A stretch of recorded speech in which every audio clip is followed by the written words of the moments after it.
Podcast is intended for mature audiences. The views and opinions expressed are those of the panelists and do not reflect in any way those of the podcast partners, sponsors, or affiliates. Enjoy. ThaBoxingvoice.com. You need that fear.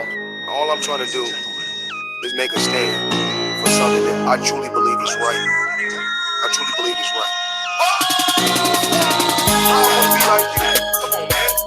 I'm the face of boxing. I'm the cash cow. I hold the record with you. My job, I know my job, I know my situation. I don't want to fight. Production. But it's going to be very difficult for both of us. ThaBoxingvoice.com. Welcome back, ladies and gentlemen, to another edition of the Boxing Voice Radio. Another spontaneous show. We're back. It's a snowy Monday morning over here on the East Coast. I know Matt is enjoying the California weather. We're here to talk Anthony Joshua. Finally has come out in the media and kind of taken things into his own hands from what I see and from what I'm reading.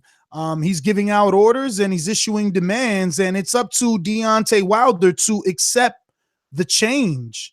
I don't know if that's going to come or not.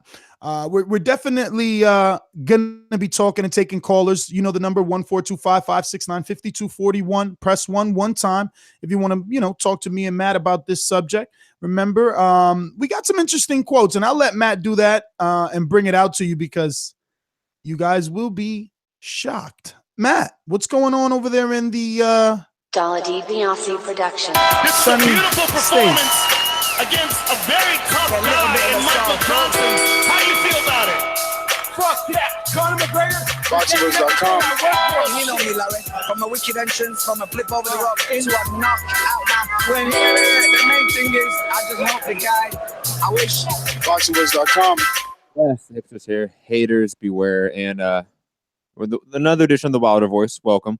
Make sure you hit that like button. Share the show. Patreon.com/ThaBoxingVoice to get hours and hours of extra content. But you want me to go right into the quote, Ness? And by the way, sunny California is great. I think that you should go into the quote because we're already getting a lot of comments like, oh, these guys can't go a day without doing a show. I mean, maybe Joshua can't go a day without giving us some sexy quotes to discuss. And these, it depends what side of the track you're on, how you receive these. True. And again, it's a quote and everyone has their opinion and interpretation of a quote, but Anthony Joshua talking to BBC Sport. He said, Wilder has to be realistic and stop living the fantasy.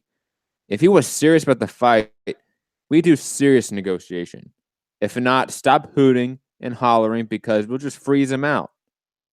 So yes, that is. Now, this is exactly why I wanted to talk about this because I had been saying this for quite some time now. I didn't use the term freezing out, but I said that, and there's some other quotes there that you have to give out about Anthony Joshua saying that there's plenty of top 10 heavyweights that he could compete with.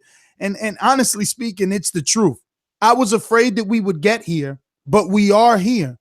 We are at a point where Wilder, it's kind of an ultimatum. Take what we're giving you or we'll freeze you out. I mean, it is an ultimatum. And let me tell you, I've been saying it to callers. I've been saying it to you. And I still believe Anthony Joshua can at least have 2 years of heavyweight boxing without Deontay Wilder, without really getting any backlash. Of course he can. I don't think he does. I think, again, this is all negotiation. This is all about arguing, 3 to 5 percentage points in a contract, right? Like that's really what it comes down to probably when it comes to, quote unquote, serious negotiation, to use Anthony Joshua's, term. That's probably what it comes down to in the crux of this disagreement. To me, this is all just, to use a UK term, banter, I think it's more than that.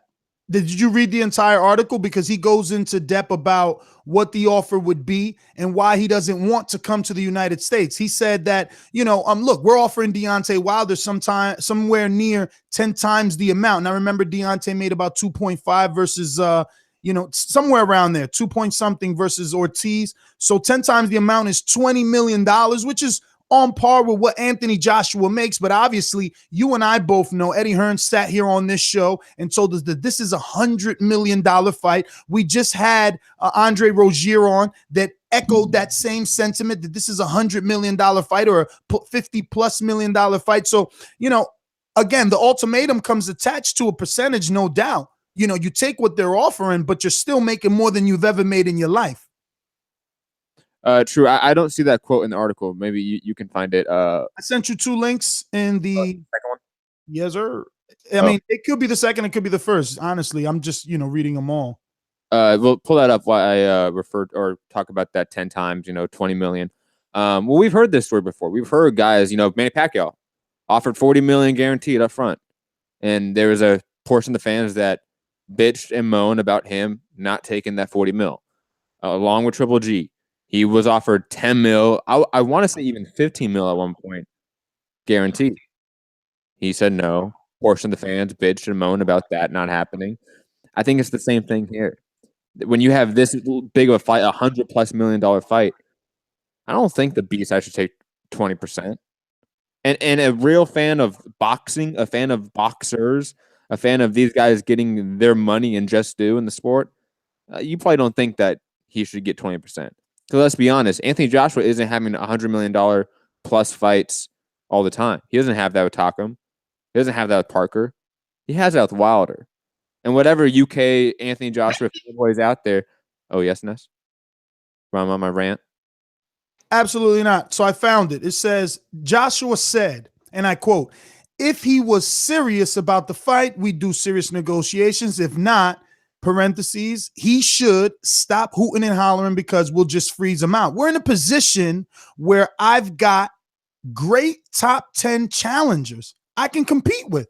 He's in a position where the broadcasters ain't interested in him fighting Joe Blogs anymore.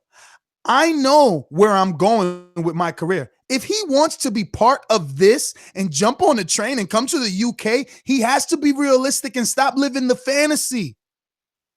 That is all we're saying. Be realistic in negotiations. We got an offer is going to be 10 times more in terms of financials because that's what it comes down to. Then he's looking at America. If he offered me 10 times more money to fight than what I was looking at in the UK, I would go there to fight him. But he is coming here. We're doing the offer. We're doing the offering. He hasn't offered us. Take it or leave it. Now, before I pass it to you, that's just proof that some of those other quotes where people are like, oh, tell Wilder to send the contract. There's proof that there is no such thing as B-side sending A-side contract. And I quote from Joshua, "We're doing the offering. He hasn't offered us. Take it or leave it." So even if there was an offer, I guess he's not entertaining it. Yeah. Again, I think that it's a realistic option that this fight doesn't happen next. I mean, that I think is probably more likely than not at this point. I know there's a portion of fans that are still believing AJ does the right thing and fight Wilder after Parker. Obviously assuming he beats Parker, but I don't think that happens. And I think AJ knows that happens. Eddie Hearn knows that's going to happen. Even Deontay Wilder knows that's going to happen. That's why we're hearing the chatter of Dominic Breazeale because they need that safety net of a fight being built up just in case they can't get the AJ fight.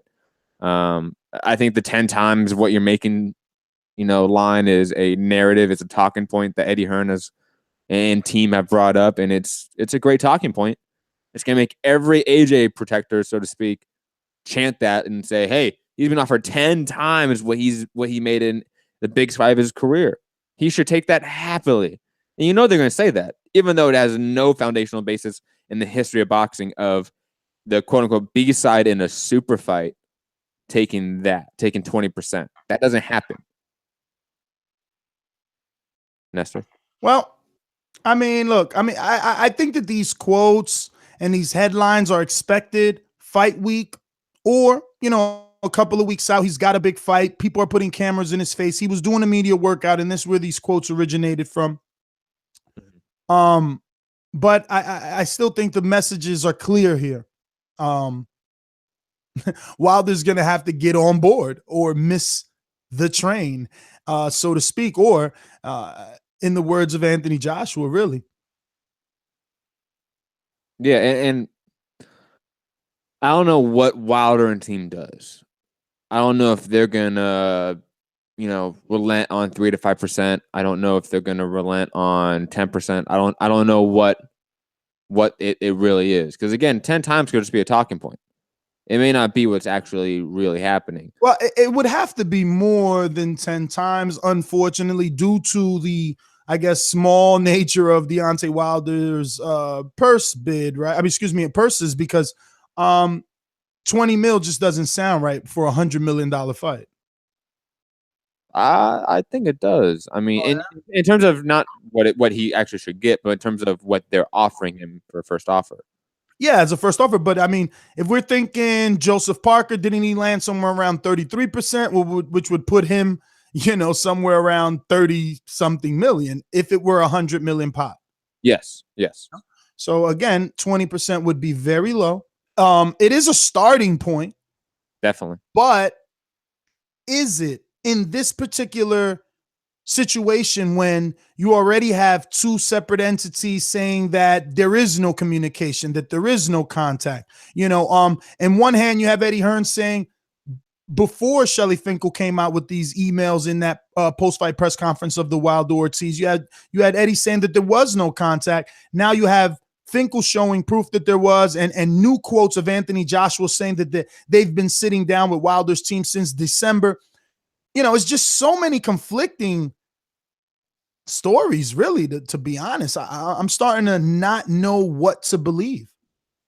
And that's sort of the point, I think. Not saying that it is an orchestrated attempt on both sides together to confuse the media and fans, but that's sort of the natural buildup of super fights. You get this contradicting media, talking points on both sides, and it's supposed to build up interest and build up debate naturally. And I think that's just a evolutionary trait of prize fighting, so to speak.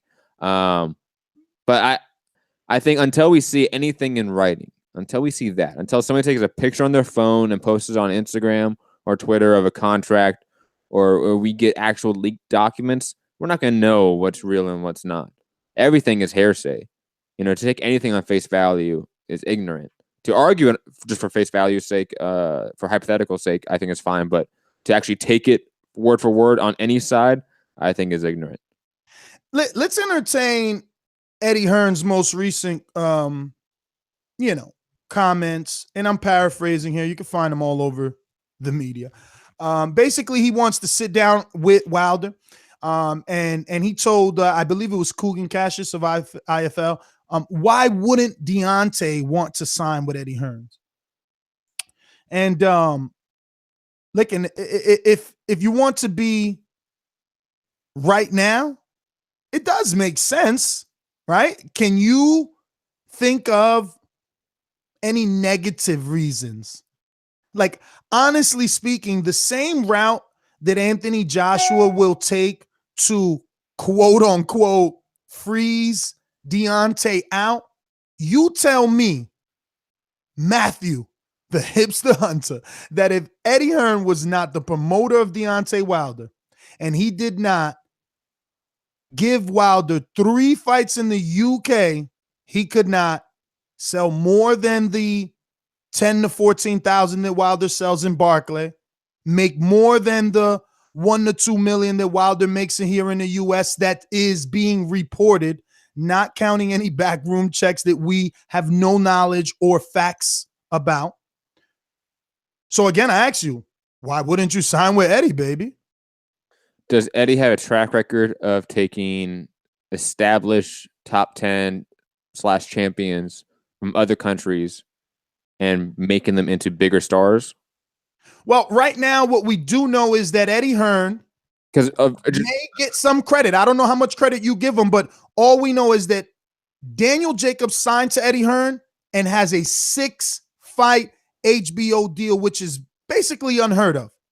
We've never heard HBO come out and publicly say they've given any one fighter 6-fight contract deal. We just never heard that. I mean, I don't remember it. I really don't.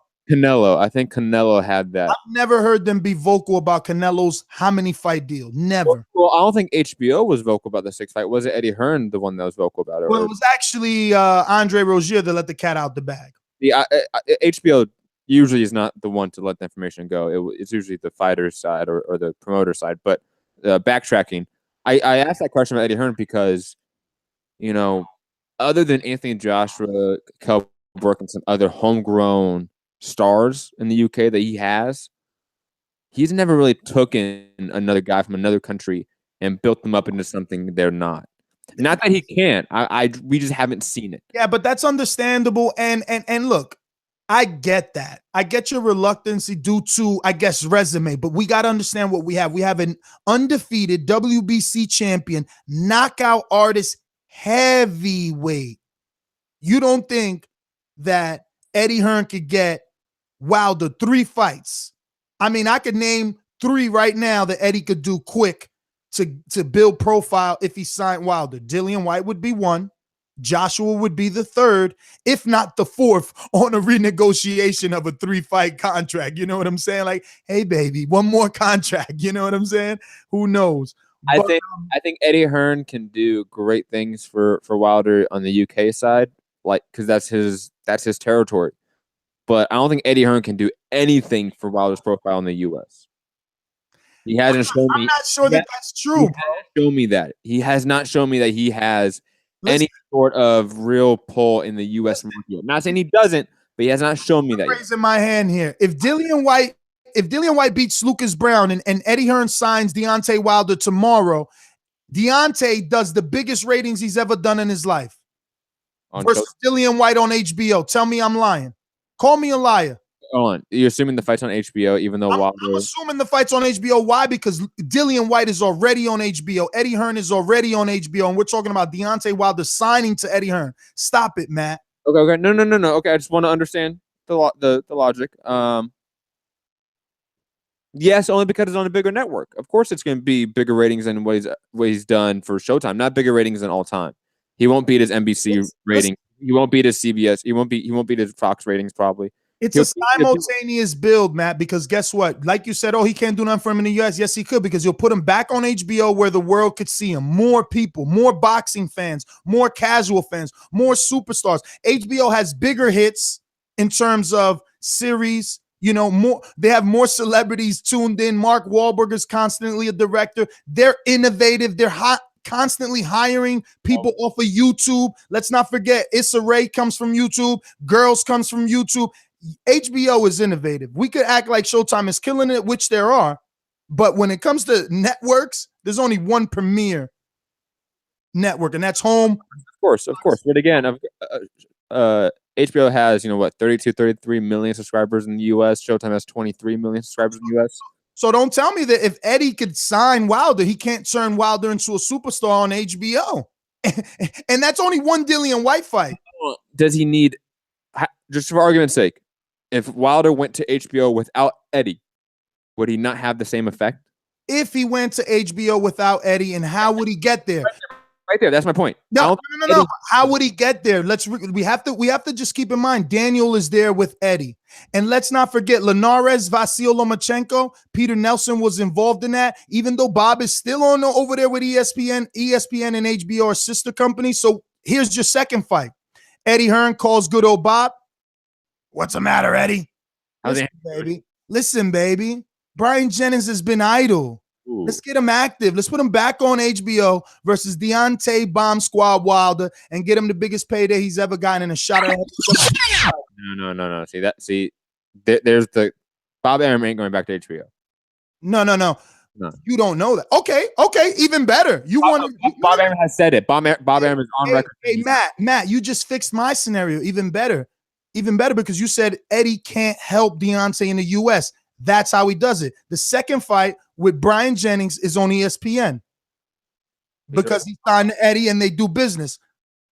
Just saying. Again, he can do all these things without Eddie. He can do this, but he hasn't been, has he? Yes, he's been on NBC. He's been on. You don't see Bob Arum and Al Heyman playing nice and trying to build Deontay Wilder. You see Bob Arum playing nice with Eddie Hearn. making Joseph Parker, Anthony Joshua. That's what you see. You see you see Eddie Hearn and Bob Arum playing nice, doing Dillian White on an undercard of Top Rank. Who was the promoter in those press conferences with Joseph Parker? It was Higgins. It wasn't Bob. Bob has always been a secondary promoter with Joseph Parker. I'm not going to credit Bob. Do you need me to play the audio that I played a couple of days ago? Bob showing that he's pro. Parker's going to beat him. I mean, you need that? No, I understand that he is a secondary promoter of Parker, and of course he's going to bat for Parker and say Parker has a real chance of winning. That's his job. Listen, when you use the word secondary, Matt, and Bob Arum in the same sentence, it feels like maybe he doesn't have in as much say so as Higgins, and I don't think that would be the case. I think that a guy with 85 years of experience probably has the final say in what's going to happen with Joseph Parker. Maybe I'm just saying. I don't think that's the case.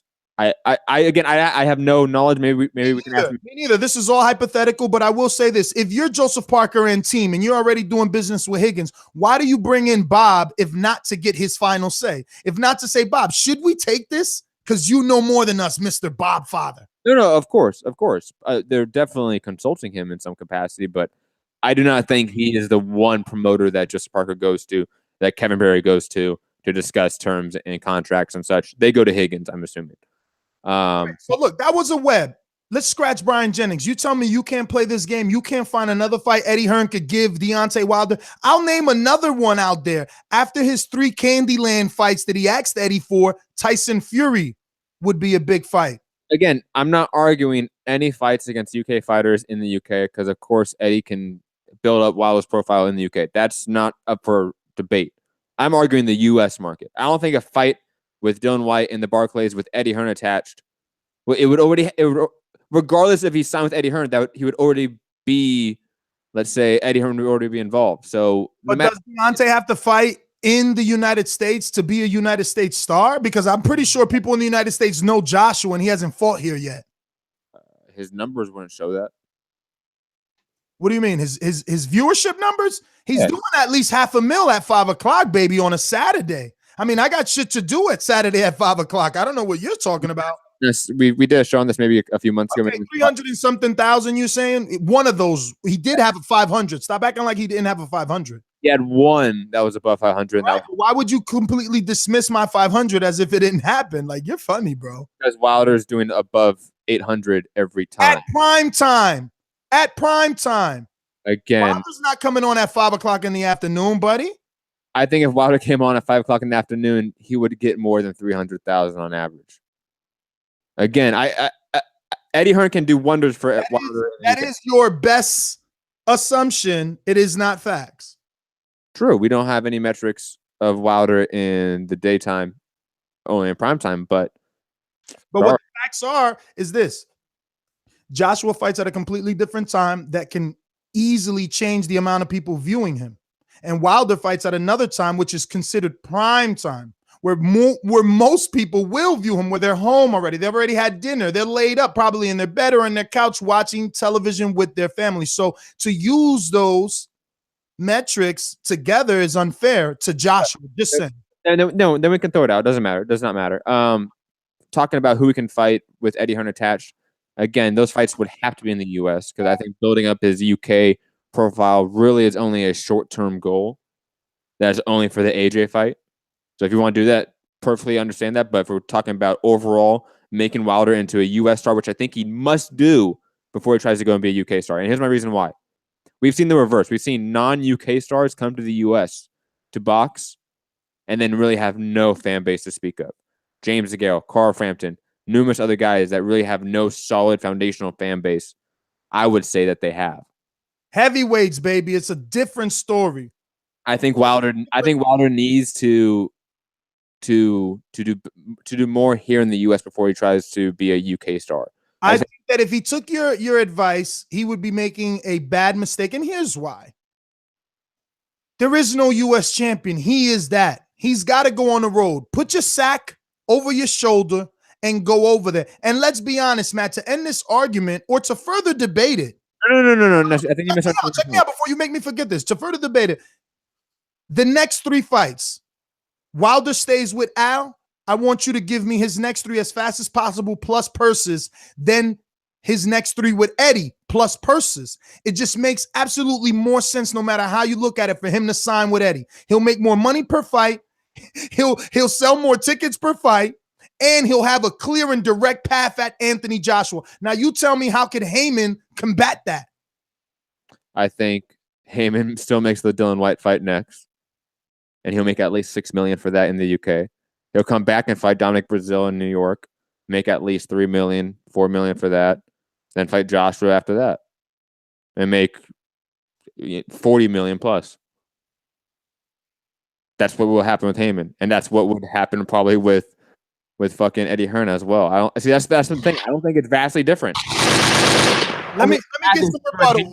Or Eddie, it's the same thing for me. No, it's not. Let me get some rebuttal here. First and foremost, his highest payday that we know of on record is about 2.1. For argument's sake, let's go with 2.5. All right, buddy. That was versus his most dangerous opponent in Luis King Kong Ortiz. Now you're telling me all of a sudden Deontay Wilder's gonna get 3 to 4. Check out Matt. Somebody fucking make a soundbite. 3 to 4 for Dominic. I already lost Breazeale.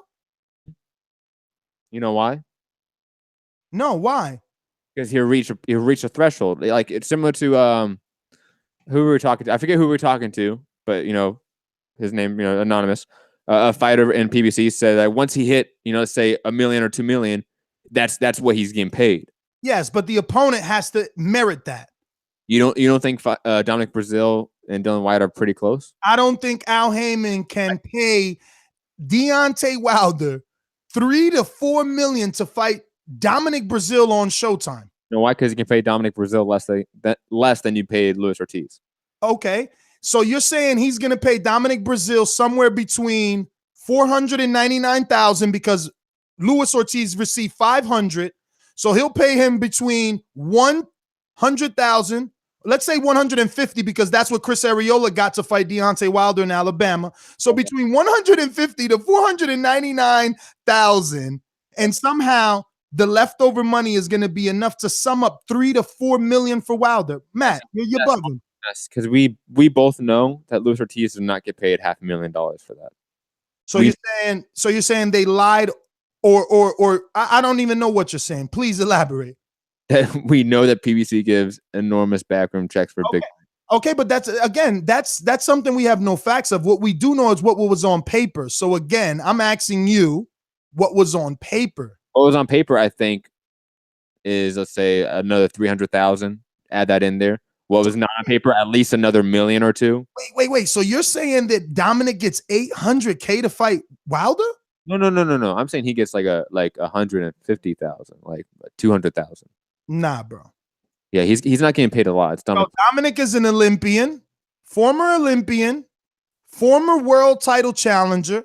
Excuse me, one moment. Let me get a jab in. Let me get a jab in, please. One jab, quick jab. Go ahead.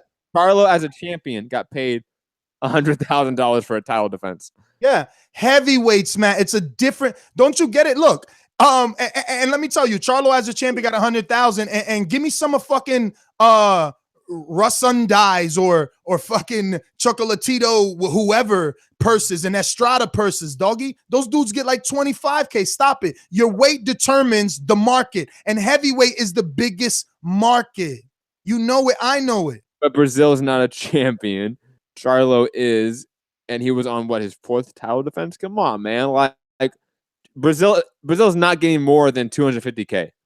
Guaranteed for that fight. Listen, all right, look, you stopped that one fight anyway. You're saying that Dominic... I didn't stop at one fight. I said 3. Oh, you said he still does the Dillian White fight. Yes, I think no matter if he's with Heyman or Eddie, that fight is happening either next or the fight after. Guaranteed. There's no way around that. My friend, not if you want to. Listen, we're living in the world of this quote. We're living in the world of this Anthony Joshua, who is playing boss and who said if Wilder isn't realistic, we'll freeze him out. Why would Anthony Joshua allow the promoter who works for Anthony Joshua and Eddie Hearn to give away his guaranteed rematch hometown defense versus Dillian White? Are you crazy? The word freeze out is there for a reason. They're freezing you out for a reason. And how could they do that? The only way they could freeze you out is by offering all the other heavyweights the Willy Wonka ticket. What, are you crazy? You think Dillian White is going to fight fucking Deontay Wilder for peanuts, or he's going to fight Anthony Joshua for 4 titles, 4 fucking belts, all the money, all the eyeballs on him? They'll freeze Deontay Wilder out. Nobody will know his name. Nobody knows his name. Ness. He does the highest ratings on Showtime. Stop, okay? He does very well for himself. He's a multi-millionaire. He's a pretty well-known boxer. He does the highest ratings, so you're telling me everybody knows Deontay Wilder, right? Not everyone, but to say that no one will know his name is one of the most hyper. Why isn't he being let in the ring? Okay, if he's so known, why isn't he being let in the ring? Because I swear to God, I've never seen them say the same reason. Wait a minute. Let me finish my sentence. Let me finish my sentence, because I've never seen them restrict Floyd Money Mayweather on anywhere he goes in the United Kingdom. And they got red carpet for the man. No, so you just compared Wilder to Floyd. I didn't compare Wilder to Floyd. I'm saying I'm comparing them. I'm giving situations. Well, I'm letting you know that you should. Hold on, let me finish because I let you finish. You should not be comparing them because that's just a completely different level of star. Secondly, the same reason Joshua can let Wilder in and not let him in is the same reason why Wilder can and cannot let Big Baby Miller in the ring, because it's his ring at that point. It's his promoter, his team in that moment. So they have the power in that moment.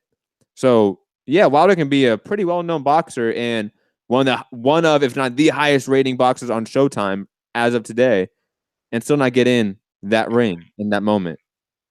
I don't feel like that's like a contradictory statement here, Ness. Listen, everybody wanted the De La Hoya fight. Everybody wanted the Pacquiao fight. Everybody wanted the Floyd fight. Now everybody wants the Canelo fight. And everybody wants the Joshua fight. I'm not denying that. Brazil would take a rematch with Joshua over Wilder. And it is Al Heyman's job, Louis DeCuba's job, whoever is in between, when Eddie sends an offer and says, hey, baby, we're thinking of giving Brazil another rematch. You know, Anthony Joshua just had 3 straight tough fights. He's done 2 unification in 21 fights. We need to give him a hometown fight. Yes, I know you are in a very depressed mood because you're very pessimistic right now, thinking the world's ending, the sky is falling, Wilder can't get any fights, he will never be known to anyone ever. But I'll let you know this right now: Joshua can only fight 1 guy at a time. And they are 2 guys out of the top 10, so there's 8 other guys in the top 10 that Wilder could be fighting. Let's say 7, because of course Josh has to be fighting 1. So there's 7 other guys you can get at. He doesn't get it that Joshua has 4 belts, guys. Forgive him. After let me finish. After 31st. Come on, stop. Come on. We want to go down the top 10? Go on BoxRec. Can I finish my statement so that you can feel like there's a lot of egg on your face? You cut me off all the time. Joshua has 4 titles. That means he has way more of the amount of heavyweights to defend all his belts than Wilder. You understand? He's got a way bigger pool to pick from. And more fighters are waiting for a Joshua fight, because now it's 4 different sanctioning bodies ranked to get a mandatory 3. Is it okay? WBO, WBA, IBF. Oh yeah, and IBO. You're out of control. You seen Vladimir holding it all day. Stop it. Stop. Yeah, I know. You're jealous of his IBO title. I understand. No, I'm not jealous of a title that doesn't mean anything. I mean, it meant something to Triple G and to Vladimir Klitschko. Listen, if you're watching this on YouTube, do us a favor, hit that thumbs up button. Let us know that you enjoy this topic, and it helps us also know that, you know, we should stick around. We should do more spontaneous shows. We should wait division, and about the fact that Anthony Joshua is saying that Wilder needs to be realistic, stop living in this fantasy world, or be frozen out. And Matt all of a sudden thinks that he can't be frozen out. But I mean, I don't know. The Willy Wonka ticket in the heavyweight division goes to an Anthony Joshua fight. Okay, a couple points. Ness, you have talked about this at numerous points, that the WBO did not matter until Bob Arum made it matter. The WBO did not matter till the early 2000s, late 90s. Okay, so I'm sorry if I don't give a fuck about the IBO, and I rather give a fuck about who is the top guy in the division. Because regardless of belts, there can only be one guy that's the top consensusly, and that's AJ right now. So I don't give a fuck about these other belts. AJ can drop the IBO and only have 3. It does not matter. The WBA does not really force mandatories. You know this. So is Povetkin really going to get a forced mandatory with AJ? No, that's not going to happen. Well, wait a minute. If you allow me to rebuttal, Absolutely, but it's not going to be forced. Come on. if you allow me to rebuttal, remember they were seemingly forcing Luis Ortiz till he popped. Remember that. Remember that we even did shows and discussions about how the WBA was despicable because they've never forced Keith Thurman, they never forced Floyd Mayweather, they never forced Miguel Cotto, but yet they were forcing in the media Anthony Joshua to fight Luis Ortiz at one time before that dirty test came out. So let's just be fair here, Matt. Let's be fair. Yeah, but nothing ever came of that press release. A date was never announced. Because of Ortiz popping. No. Like they have already started to mention Povetkin as a mandatory for Joshua, and Eddie Hearns has already started to acknowledge it in videos and interviews.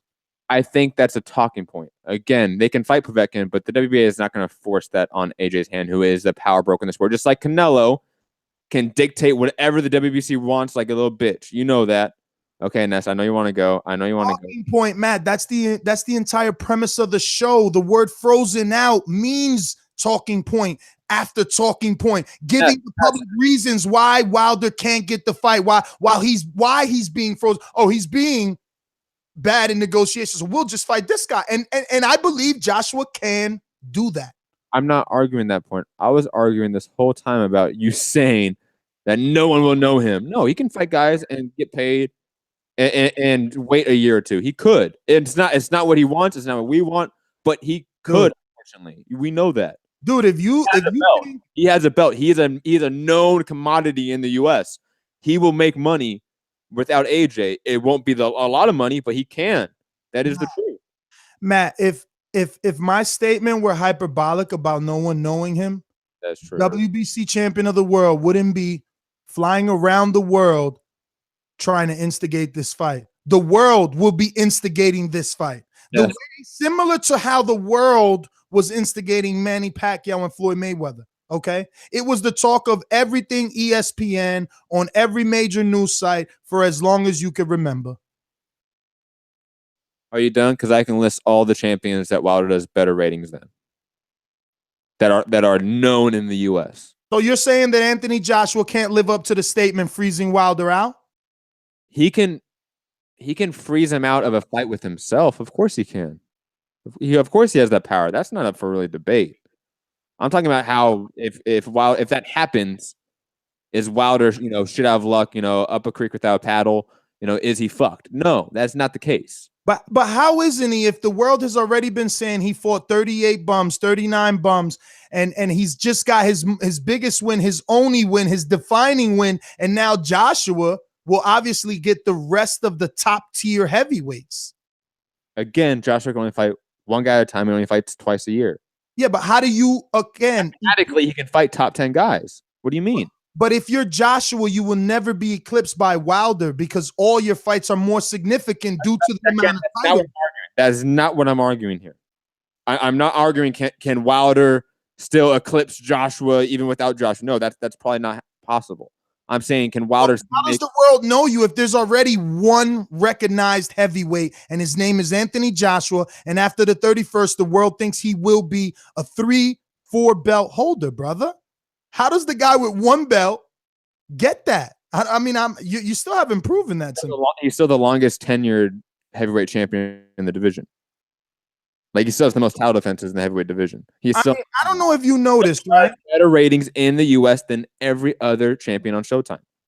That you cannot take that away. That he is a commodity. He is. I'm going to argue that you can take anything away. And here is how I will argue it. Here is how I would argue it, okay? Lennox Lewis, his verified Twitter account, you can go to it right now. Oh, you're actually, I should go to it right now. And Lennox Lewis, I will prove to you by screen sharing his Twitter account that Lennox Lewis is just the Reader's Digest, because he said a lot of tweets. If you want me to do the Reader's Digest of what he was talking about, well, do what you want, and I'll pull up the tweets because it's a lot of tweets. But Lennox Lewis was heavily criticizing Showtime and their analytics team for saying that this would be the first A fight between two undefeated guys for an undisputed or not undisputed unified championship in the heavyweight division.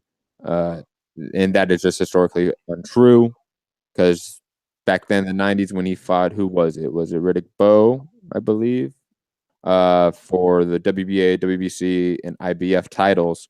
At that point, the WBO was not considered a legitimate championship. So you're undermining the IBO right now. Well, it's true. I'm sorry, a belt that's made. Someone said that a couple of years ago as well about the WBO. Yeah, I'm sorry, a belt made in the 90s still doesn't mean that much shit today. A belt made in the 2000s definitely doesn't mean that much shit. Can I read a statement published by Showtime Boxing, who directly tweeted at Lennox Lewis and said, "With great respect, Lennox Lewis, we still stand by our guy, Mauro Ranallo, and our research team. Here's why." And they gave him a link. Now, before I go into this, I just want to remind my losing co-hosts that the reason I brought this up was because you can make anything disappear. Here is a network.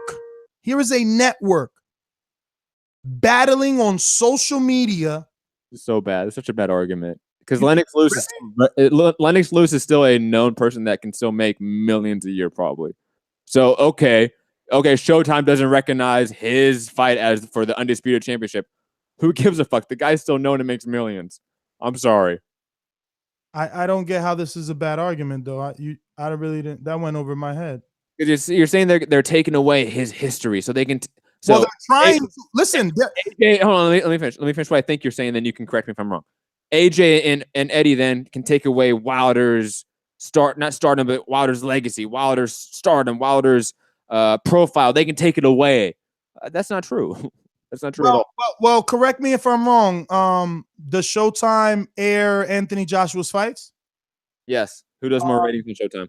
On Showtime is not the reason for this argument. The reason that they're trying to make Lennox Lewis look like he wasn't a unified, undisputed heavyweight champion is to give more credibility to champion Anthony Joshua, correct? To say that the fight between he and Joseph is everything that Lennox Lewis fight was not. Correct me if I'm wrong. What am I saying here that is not a fact, Matt? No, that may be true, but it is Lennox Lewis. Let me counter it. Let me have a counterpoint because you had a point, right? This is a good debate. Good debate, right? Tennis. Is Lennox Lewis still not a fuck you, pay me? Is Lennox Lewis still not a known star within boxing? Does he still not pull massive numbers digitally? Does he still not make probably at least 6 figures a year off of commercials, advertisements, doing radio? Where are you going with this, Matt? It looks like you're scrambling to not fall down that black hole. What do you want me to answer, Ness? What do you want me to answer? Well, all I'm showing is that a network is doing exactly what I say they can do to another champion in the WBC, less recognized, okay? Because let's be honest here. Deontay Wilder has done less than Lennox Lewis. Less people know Deontay Wilder than they do Lewis, okay? And people thought Lewis was more technically sound, more gifted, a better athlete. I'm pretty sure he won gold, right? I want to say he did. Okay, so if Showtime, the network, is going to bat, and I haven't even read their statement to a fucking champion that is in the history books, you don't think that they could attempt to erase Deontay to continue to uplift Joshua? What do you mean erase? What do you mean, like, erase a moment in history for Lennox Lewis means nothing? Not erase. Okay, maybe that word is a little bit too aggressive or hyperbolic, as you like to say.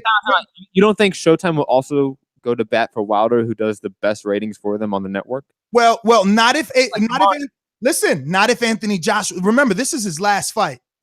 This is his last fight with Showtime. And now he's mad. He's finally come out. He's being the Joshua. I mean, do we need to read the quotes again? He's big mad. I think we need to read the quotes again if you don't think that he's upset. I mean, he said all the hooting and hollering. Yo, come on. Let me get my jokes off. There's a lot of people here. I think it's time to read. He said, if you're serious about the fight, we'd be serious negotiation. We do serious negotiations. If not, he should stop with the hooting and hollering. because we'll just freeze him out.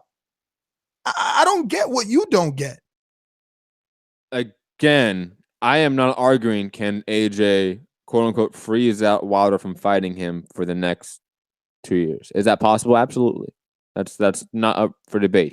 There's enough names in the division. He's enough of a star.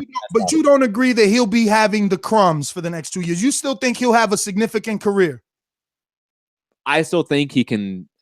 In 2 years, yeah, he can still. In 2 years, he can fight 4 guys, 5 guys in 2 years. I say 4. I'd say 4. 4 guys. We can think of 4 and 4 guys that, let's say, Joshua isn't fighting. We can think of that.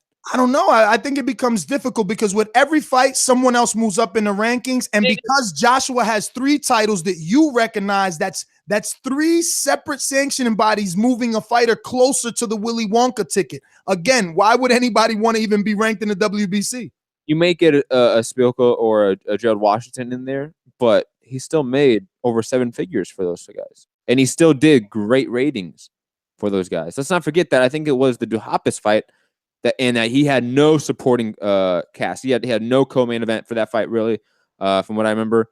That pulled 3 million viewers on NBC. Like, the guy can do ratings and pull in numbers without any B-side, so to speak. So I'm not concerned about him pulling viewers in the U.S. market and making money in the U.S. market. Even with, let's say, top 15, top 20 opposition. He can do that. It may not be what we want. Again, this is not what I'm arguing that I want. I'm just saying, if this is what's going to happen, if Anthony Joshua does freeze him out, Wilder can be fine for a couple of years. After that, I understand the argument that, yeah, this is real detrimental to maybe Wilder's career. But 2 years, I can see Wilder being okay in 2 years. Well, I just remember Wilder's opponents get less purses. So they're all going to want to be ranked in Anthony Joshua's sanctioning body because the purse will be bigger. Of course, that's I completely agree with that point. But again, Joshua can only fight 1 guy at a time and only 2 guys a year. All right. Couple of statements before I go to Showtime Sports announcement and rebuttal. Back to Lennox Lewis, just for context sake, because we brought it up and we should be giving you the factual statement or the actual statement, excuse me. I do want to say, remember to rate us 5 stars on iTunes because it helps with the visibility of the show, and we read your reviews live here on the show. Or call in 1-425-569-5241, or add Nestor Gibbs on Skype. And also, there was something I was going to say. That's right. Thumbs up. Hit the thumbs up button and help us out with the visibility of the show, because that's what lets us know that you enjoy the content. So I'm going to go out to Show Sports rebuttal, and it says, with great respect, Lennox Lewis, who was, great respect to Lennox Lewis, who was a great heavyweight fighter of his era and who was clearly the #1 heavyweight world champion in 1999. We stand by Mauro Rolano, and our research team. Mike Tyson is the last undisputed heavyweight world champion. Here's why. Getting a couple of calls on Skype. Remember, add Nestor Gibbs on Skype. That's NESTORGIBBS. In 1987, Tyson beat Tony Tucker to unify the only 3 recognized world title belts at the time: the WBC, World Boxing Council, WBA, World Boxing Association, and the IBF, International Boxing Federation. Belts as such. Tyson held this distinction of undisputed champion until the crowning of the first WBO heavyweight champion in 1989. In 1999, when Lennox Lewis defeated Evander Holyfield for the WBC, IBF, and WBA world titles, Vitaly Klitschko held the WBO heavyweight belt. At that time, the WBO was widely recognized as a legitimate world sanctioning body. The WBO champion at the time included Joe Calzaghe. That seems wrong. Oh, yes, because it's another division. WBO champions at the time included Joe Calzaghe, Nassim Hamed, Marco Antonio Barrera, and Klitschko, all future Hall of Famers. Having said that, we recognize that the term undisputed is somewhat subjective, and knowledgeable people may differ on the use of this term in boxing. In no way do we intend to devalue or disintegrate Lewis accomplishments which stand as the greatest of his era. I don't get what they mean though.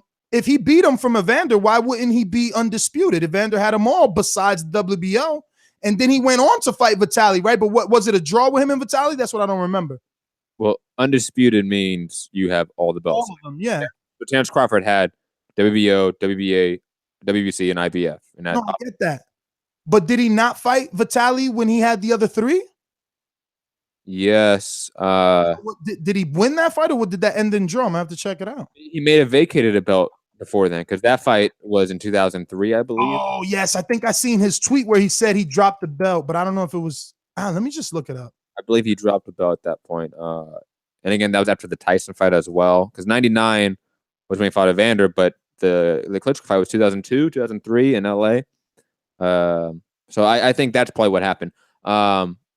Again, I've seen people that report at the time, like Dan Rayfield, say at the time we did not think the WBO was a world recognized belt on par. Right, here we go. So Vitali was 2003 in June the 21st when Lennox fought him, and he fought him only for the IBO and the WBC. Mm-hmm. So that's why, bro. He did beat Vitali, but he didn't have all the belts. So when he fought and beat Mike Tyson, that was in 2002, and that was for the IBO, the IBF, IBO, and the WBC. So yes, not the WBA and not the WBO. Wow. Well, I don't know when the WBO started. Yeah. So, and then for Hasim Rahman, it was also WBC, IBO, and IBF. See, that's another champion, super recognized.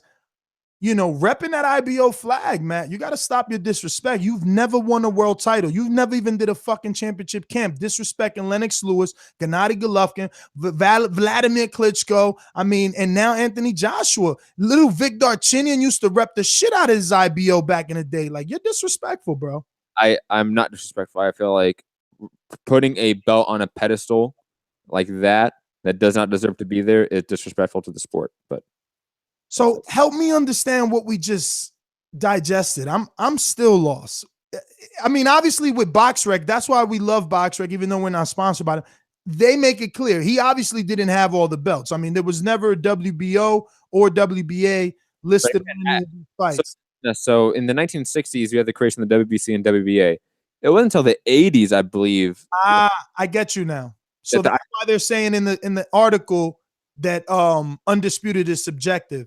So depending on who you are, depending on if you're Matt or Nestor, you don't recognize IBO, or you do. So you do give the term undisputed to said champion. That's what it is.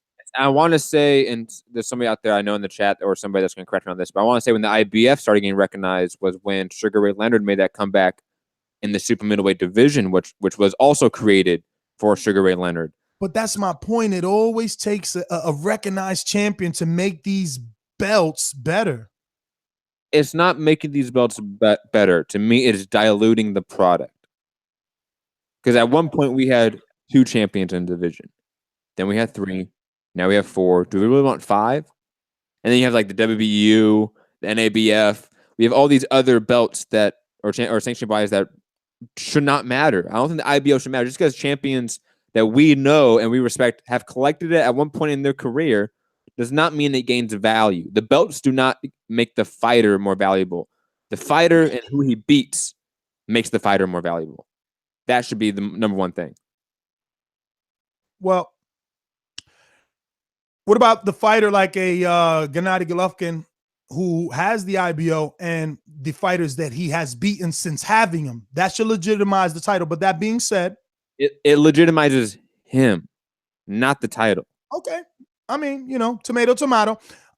We want to go out to the phone call. So we like to have that nice 250 number before we start that off. We actually do have a lot of phone calls and callers that want to voice their opinion. Remember, if you want to do that, you could call us up at 1-425-569-5241. You could also add Nestor Gibbs on Skype and you'll be part of the conversation. Remember, you must send a friend request. You must send a friend request to be added to the conversation on Skype. It's always better to call in on Skype, FYI, for your information. Download the Skype app absolutely free on Android or on iPhone. Then sign into your Skype account, which is free to create. Add Nestor Gibbs, and you'll be able to call any time we go live. Remember to hit that notification bell on YouTube to get the notification every time we go live, or subscribe for the emails on Blog Talk. That being said, we're trying to get to that 250 likes so we could go out to all these callers. We have a lot. We're discussing Anthony Joshua's recent comments to the BBC Sport, where he said Wilder needs to be realistic, stop living in a fantasy world, or be frozen out of this heavyweight division that is the business of Anthony Joshua.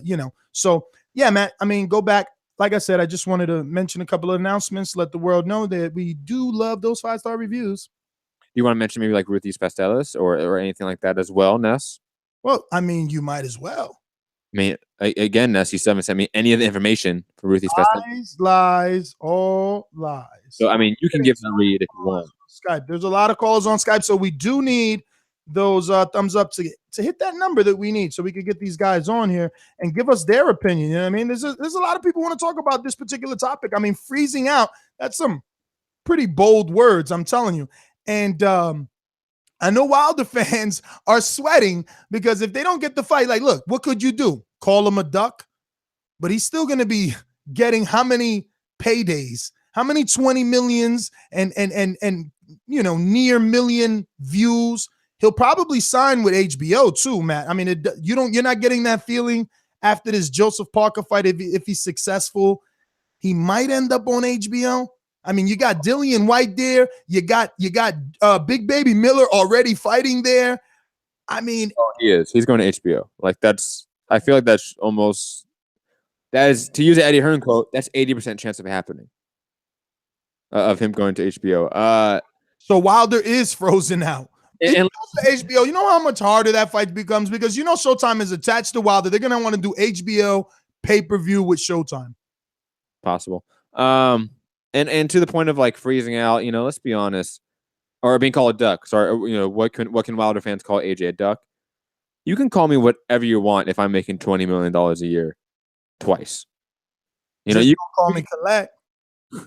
You can call me Ness. You if you pay me $20 million a year to be on this podcast, you can literally call me anything. That's what they're saying to you now. They're saying that Wilder's paying you, and that's why you're the Wilder voice. Yo, if only, man. All you fans out there, listen around there in that fucking SRT8 Charger because Wilder gave it to you as a gift. Excuse me, Joshua. You're defending Joshua this time. Who are you defending today, Matt? I'm not really defending anyone. I feel like I don't come on here to try to defend anyone as well. I come on here to speak what I think is factual from the points that we have in front of us. You know what's not factual? We haven't reached that 250 likes with almost half a stack watching, not understanding what's going on.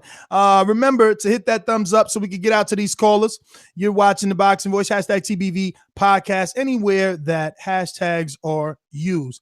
Listen, I'm glad we did this show. There's a lot of people watching. I'm trying to open up these phone lines. I want to get the opinions of the world. We got a quick super chat coming from the Orlando, Tampa area. One of our good Patreons. Shout out to Dennis. That's his intro. He says, freeze out. So what? Wilder needs to sign with someone. See, Matt, the original statement in this show. Yo, I just don't get how you don't see that 3 fights with Al. And he could still be with Al, but 3 fights attached to Eddie and Al gets him double his purse. I think Eddie gets him $4 million per fight in the UK. Easy. $4 million per fight plus selling out stadiums, bro. So definitely selling more than what he sold in Barclay. Just have a question. Tell me the 3 fights for Wilder in the UK. Okay, so definitely you and I agree that Dillian White is one. One of them. He's one of them, yeah. Absolutely. And because I live in a realistic world, I know that Eddie can't wait too long. And if he signs Wilder, the Anthony Joshua fight is way more easier and feasible. Why? Because it's in-house. So that's the third fight, okay? The last and final. So now you got one more. You don't think he can find one more guy? I don't know, Povetkin. Oh, did you say Povetkin? What about Pulev? Oh, Pulev for a common opponent. So many people, especially if you're fighting in the UK, because the UK public will gobble it up. And they respect a lot of fighters. So a Pulev, a Povetkin. Let me look up BoxRec. Who they got up here at the top? Who's in the top? Yes. I'm excited. So right now, the only difference that we are stating in our takes of me saying he doesn't sign with Eddie is that I say he fights Dominic Brazil in the New York probably market, and you say he fights a Pulev or Povetkin in the UK market. And the amount of money, Matt. The amount of money. But Dylan White's the same thing. We both agree on that he can probably get that with Al Heyman regardless. But he won't make the same amount. See, if it's in-house, I don't agree with that. I definitely don't agree with that. You know why? Why? Because having an entity or party on your side that it does not have the interests of Joshua or Dylan White or anyone else in their side as well, they're going to push for your case more and negotiate. Yes. They're going to negotiate a little bit harder. And we saw this before. But if you have, listen, Matt, hold on. You got to let me rebuttal. No, let me add one point because we haven't brought up this whole show. I'm surprised. We've seen this exact thing from Eddie, this exact game plan in the playbook. Sign a heavyweight threat and give him 3 fights and not have him fight Joshua. Luis Ortiz. And look at the level of competition he fought. Luis Ortiz isn't a American English-speaking heavyweight that can be vocal. Right. And Luis Ortiz has 2 he's got a tainted resume with the drugs, so it was harder for Eddie at the time. At the time, he only had 1, so let's not characterize as such. And at the time, we didn't really care about that 1 positive test as much. That's just true. Matt, are you going on the record today saying that Eddie can't do a better job with Deontay Wilder than he did with Luis Ortiz? I think he can because of obviously it's Deontay Wilder, but I don't think he does again. I'll go on the record right now. I don't think Eddie does a more than marginal difference in making Wilder a star than if Wilder stays with Lou DiBella and Al Heyman and team. Okay, maybe not star, Matt, but definitely get him the exposure necessary to get a Anthony Joshua fight. Definitely get the Anthony Joshua because now it's in-house. Every promoter loves in-house, and definitely make anywhere between 2 and 3 times the amount that he's making right now. Right now. Well, you know what I love? Ruthie's Pasteles. And if you want to go to Ruthie's Pasteles, if you don't know what that is, go ruthiespasteles.com. Pasteles in the tri-state area. Go call 917-568-1195. Place an order, or if you want to follow them at Ruthie's_Pasteles on Instagram, you can see what the food's about. Amazing food, great sponsorship with TBV. We all love their food. Good friend of the show, long time listener and supporter, Castle Hill Guild, ambassador New York. It is his business. Obviously we like the sponsorships and advertisers on TBV to be part of the TBV family. So go show them some love. Go get some good food, and trust me, you're gonna love it. And, when we talk about freeze out, popularity has a lot to do with that. And Adam Wanaki is a WBC number 9. Brazil is claiming he's number 2. Wanaki's unknown. Brazil was beat by Joshua. You're not going to build your name fighting those guys. Even Dillian was beat by Joshua, but at least Dillian is on the winning side, and making substantial noise. And now being viewed on HBO. That's all that has to be factored in. But let me just read off some names. Joshua being at the top, Wilder being in second place. Then you got like Povetkin, Pulev, Luis Ortiz, Joseph Parker, Jarrell Miller, Dominic Brazil, Dillian White, Adam Wanaki. That's the top 10, Matt. Now, hear this freeze out. Jarrell Miller already with Eddie Hearn doing business, already expecting an Anthony Joshua fight. Luis Ortiz, he already fought and lost to Wilder. So there's 2 options in the top 10 that are no longer available. Joseph Parker, if the betting line is correct, also unavailable because he would be coming off what Anthony Joshua record indicates knockout loss, meaning he needs 90 days. Pulev also lost to Vladimir, but he didn't fight Joshua. So there is Wilder's only opponent if he doesn't go with Eddie, or if he doesn't do business with Eddie. Because remember, Dillian is with Eddie. Jarrell Miller is with Eddie.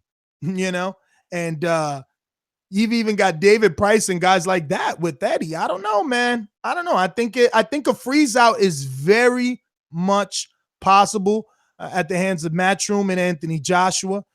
Today, Anthony Joshua did say, I believe, if I'm correct, my associate producer Robert Hearn told us that Anthony Joshua confirmed that he's going to be staying with Matchroom. I know that his deal was coming to an end, just like his deal with Showtime was coming to an end. It's going to be real interesting to see which way Joshua goes in terms of networks here in the U.S. I don't know. I believe a freeze out. It's pretty possible, especially after reading all those top 10 names. I mean, there's no one but Pulev for Deontay Wilder to fight without Eddie Hearn. You know how it doesn't happen? How?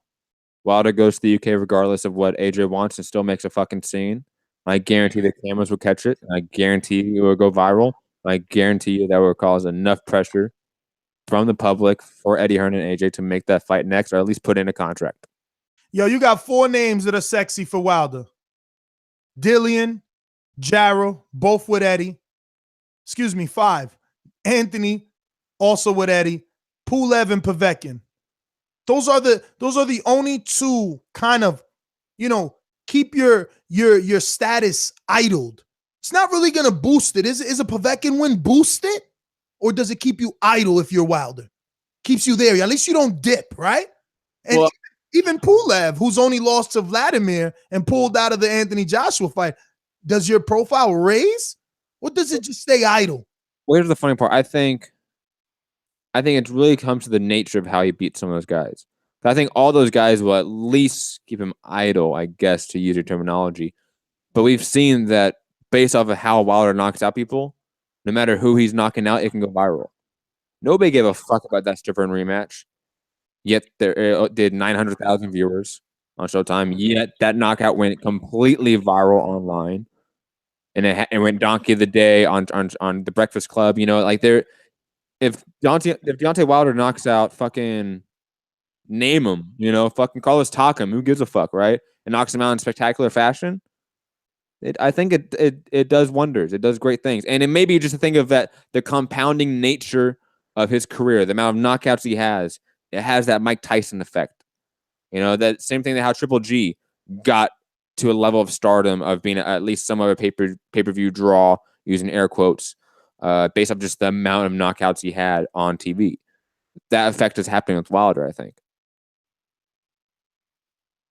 Nice. Yes. David Haye, Tyson Fury. Are those fights easier to make if you're signed to Eddie Hearn? Or are they? No. Really?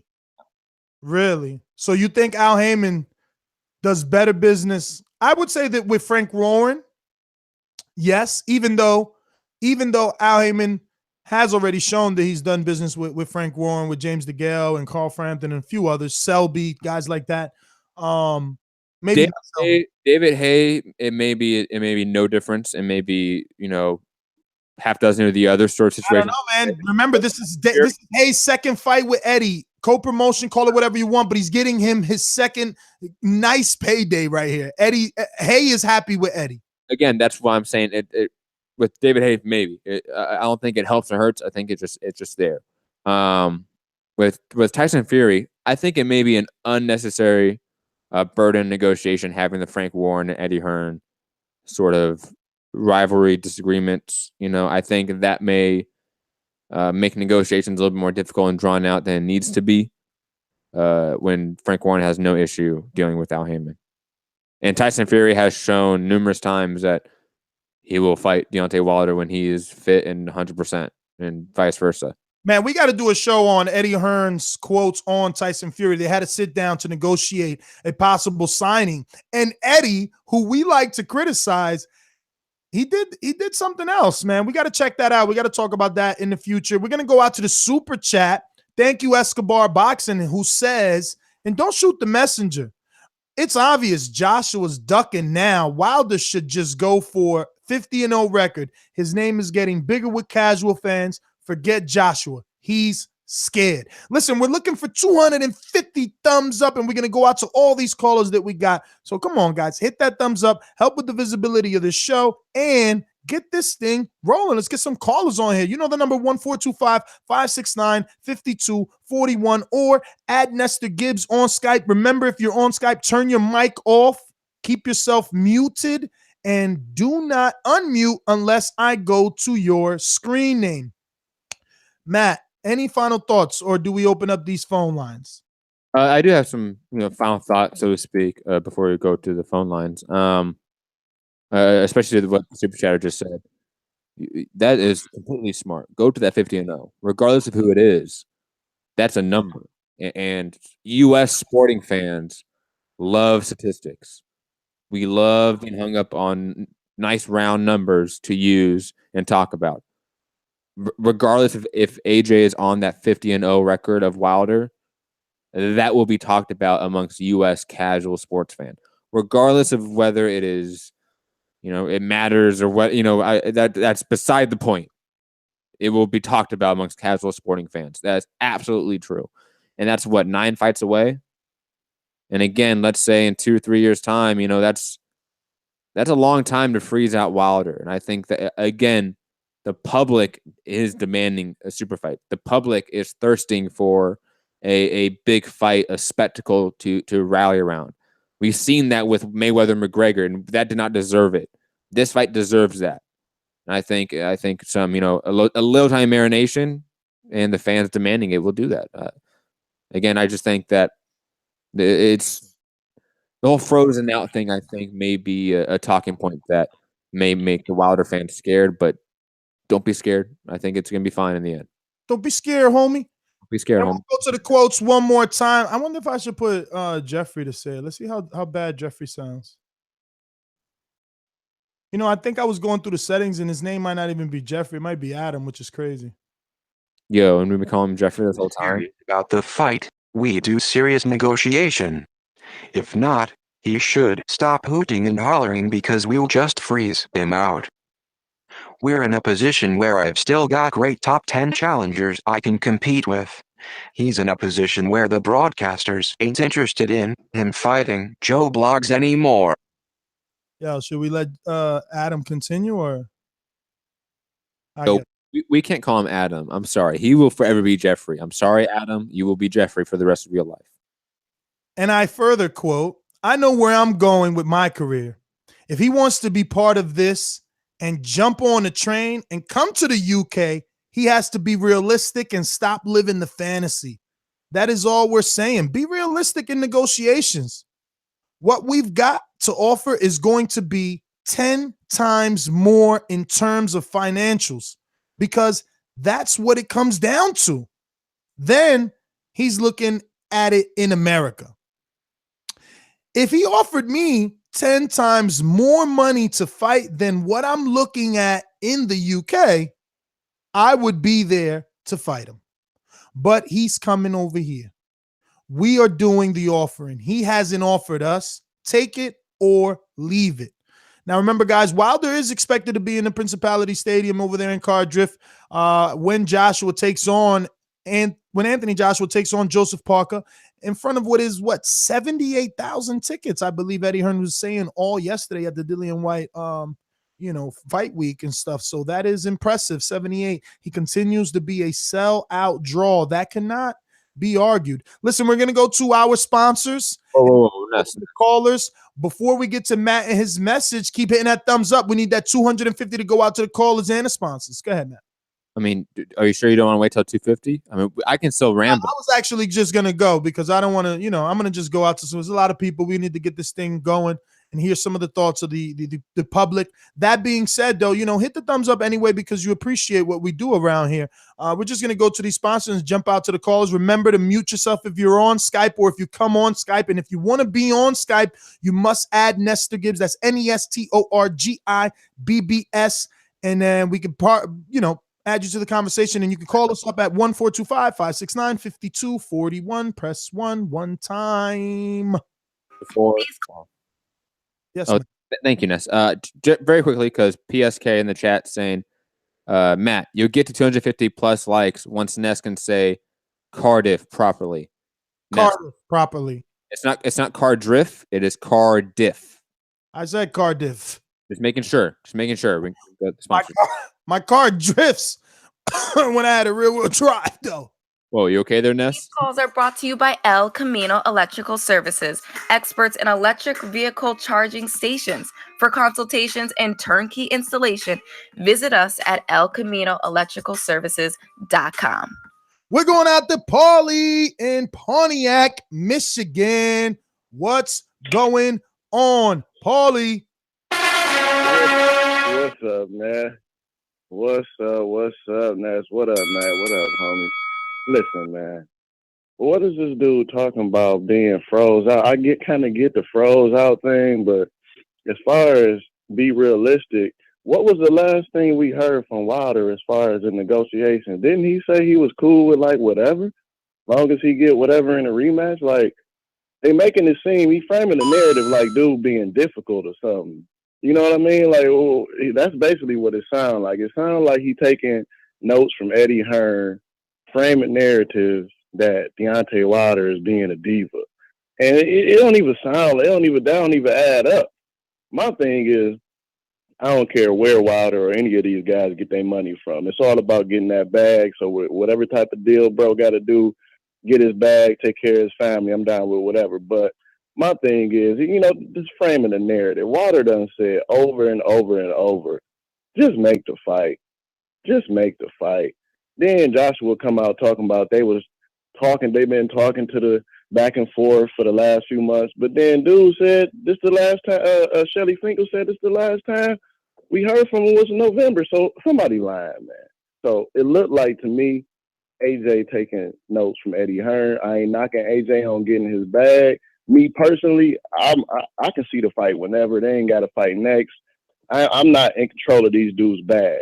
They can get the bag however they get the bag. I don't care. I just want to see them fight at least within the next 2 years. That's just me personally.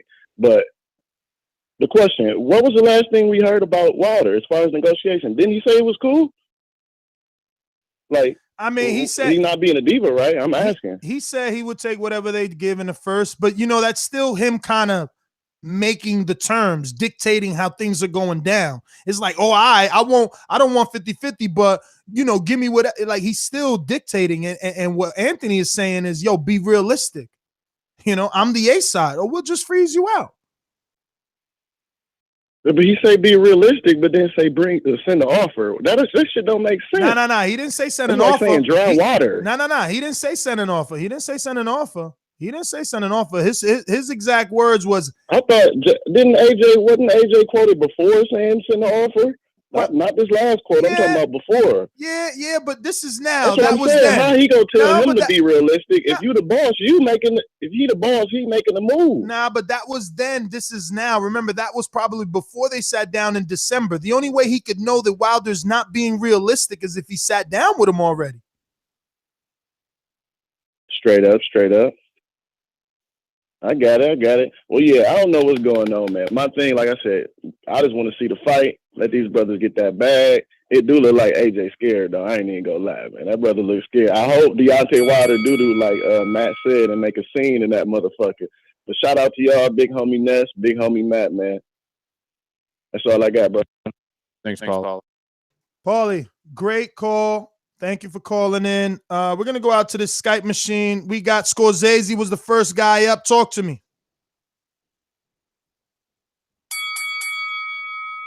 You can hear me? Scorsese, we hear you, brother. Oh, look, man, the big dog barked. All right, that's all. That's what I've been saying from. You sound low energy. Could you give us some volume into the mic, please? Yeah, you can hear me or not? Yes. Can you hear? You can hear me? You're good. Go for it, buddy. Yeah, the big dog barked, man. He flat out told him this what you get, this what's popping, or whatever it is, and it doesn't look like no fear or nothing.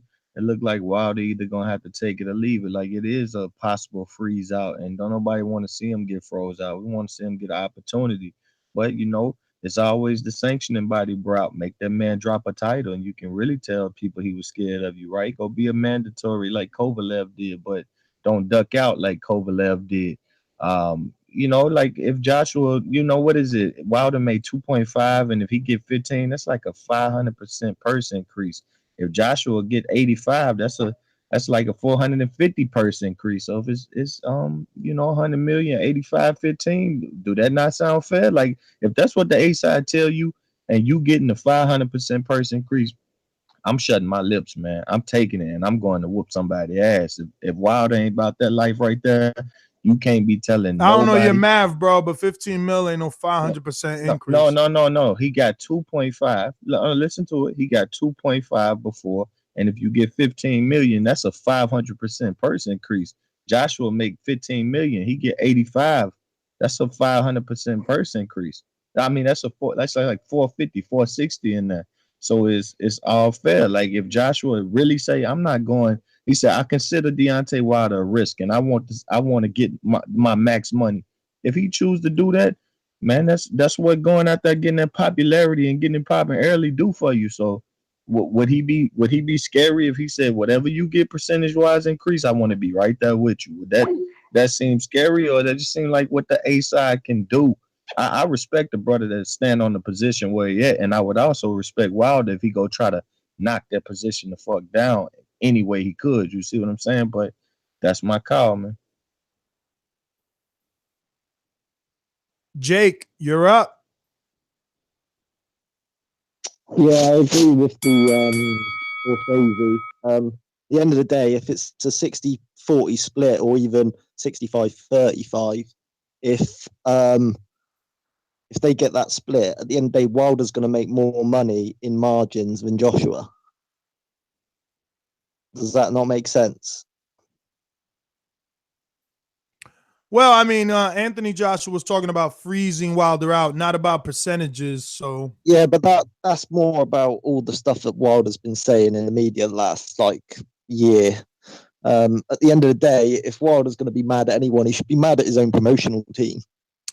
Now, I mean, look, you just sound like a bitter AJ fan, so maybe I can help you in this. Wait! Don't worry about it. I know you're triggered. It's okay. We were also talking more along the lines of maybe Eddie Hearn signing Deontay Wilder. That's what he said in a recent interview. Do you think it would be in his best interest to sign, maybe let's say for the next 3 fights? Yeah, definitely. All right, tell us why. Elaborate, buddy. Protect AJ. But I think he'll fight Joshua next. He'll fight Joshua by the end of the year, I believe, at the end of the day, no matter what. Because at the end of the day, if he signs a 3-fight deal, Joshua's got 1 fight left with Eddie Hearn. No one knows if he's going to leave or not. I'm pretty sure. Listen, I'm pretty sure he made it public today that he's staying with Matchroom. Okay, but if Deontay Wilder beats Anthony Joshua, he becomes a cash cow as well. There's no statistics that indicate that. No. There's no statistics that indicate that. I mean, just now, Mikey Garcia beat Broner. He still doesn't do the ratings that Broner does. Undisputed American champion of the world. If he goes and knocks out Joshua and becomes 41 or 40-0, the Americans aren't gonna hail him as like the next Mike Tyson. I mean, it's not 100% fact that he will become the equivalent. Listen, no metric to prove that he will become the equivalent of Joshua in the States, Matt. It's not true. We don't know that. Yeah, but is it? Hold on, caller. Let me back you up. Hold on, caller. Let me back you up, caller. Hold on, caller. Let me back you up here. Ness, there's numerous cases of up-and-coming star or up-and-coming contender beating an established star and then becoming one. Mayweather, Pacquiao, Tyson, Ali. Like, there's tons of different examples of that happening. Tyson Fury beat Vladimir first. Add Tyson to the mix because he beat Vladimir Klitschko, and then all of a sudden he became someone. He became a commodity. So no, I said not Tyson. What you mean? Tyson. What do you mean? His profile rose drastically after that fight. He still did not become what Joshua. He never fought after that. That's why. It don't matter. He still did not become it, bro. Hold on, Matt. Just let me defend my statement. Let me defend my statement. You made the statement. Let me counter it. You did not. That's not the point. If you beat the star, you become that star or the level of that star. That is what the caller said. Oh, no. Joshua, you'll become a pay-per-view star. That's what the caller said. You want me to bring him back? The caller said if Wilder beats AJ, he becomes a star in the United States. Yes. Yes. And that's what you agree with. Yes. And I disagree. Did Tyson Fury not beat Klitschko in Germany and become a star in the UK? No, he did not become a star. I would definitely argue that. And check out slick Matt is trying to be with his words. Did Tyson Fury not beat him in Germany and become a star in the UK? Trying to end it there. Anthony Joshua is a star. We don't ever say in the UK. He's a star. Okay? Floyd is a star. Canelo is a star. Stars transcend countries. Stop it. But we haven't seen AJ transcend the US yet. That hasn't happened. That is not true. Just because he's not doing ratings don't mean he's a star, bro. He's known over here. Ness. Enough tells you that he's a star. We know who he is. No, Ness. Here's how you prove how much you're known. Oh, yeah? By ratings only? Yes. You want to know what Mayweather did in the UK for some of his pay-per-views? Hey, if your ratings mattered, we wouldn't be having a show about Joshua freezing out the guy that does better US ratings. Get your dumb ass out your ass. Or your head out your ass. That's again, Mayweather and other guys you just mentioned have ratings in the UK that we can look at. They have review numbers in the UK that we can look at. Okay. That obviously show they transcended the pond, so to speak, and became a star in the UK as well. AJ has not done that yet. He has no metric in the US to prove that. Zero. You cannot point to a single number or statistic to prove that AJ is well known in the US. Are you telling me that Anthony Joshua is not a star? That's not what I'm arguing. No, that's what I'm saying. No, you say he's a star everywhere. Yes, he is a star. I'm not trying to say what you did slickly by saying UK with Tyson. No, I believe, and I'm going to ask the rest of the callers because we don't have to keep holding up the show. We'll ask them, do they feel Anthony Joshua is a universal star? Is that a safe word for you? Could we use that? Universal mean worldwide. Just say worldwide. Correct. Like, however Matt wants to phrase it. Ask them the question. Let them hear you now. You ask them. No, you say it. Oh, you want me to just frame the question so what you can say? Frame it right now. Everyone's listening. A worldwide star. In your eyes, callers. In your eyes. Let's go to, sunny freaking Miami. I'm over here with snow. I haven't even shoveled my yard, Tony. How's it going in Miami? I'm good, my G. How you doing, man? I'm good, brother. Over here debating. No, I'm with you, man. I had to chime in, man. Listen.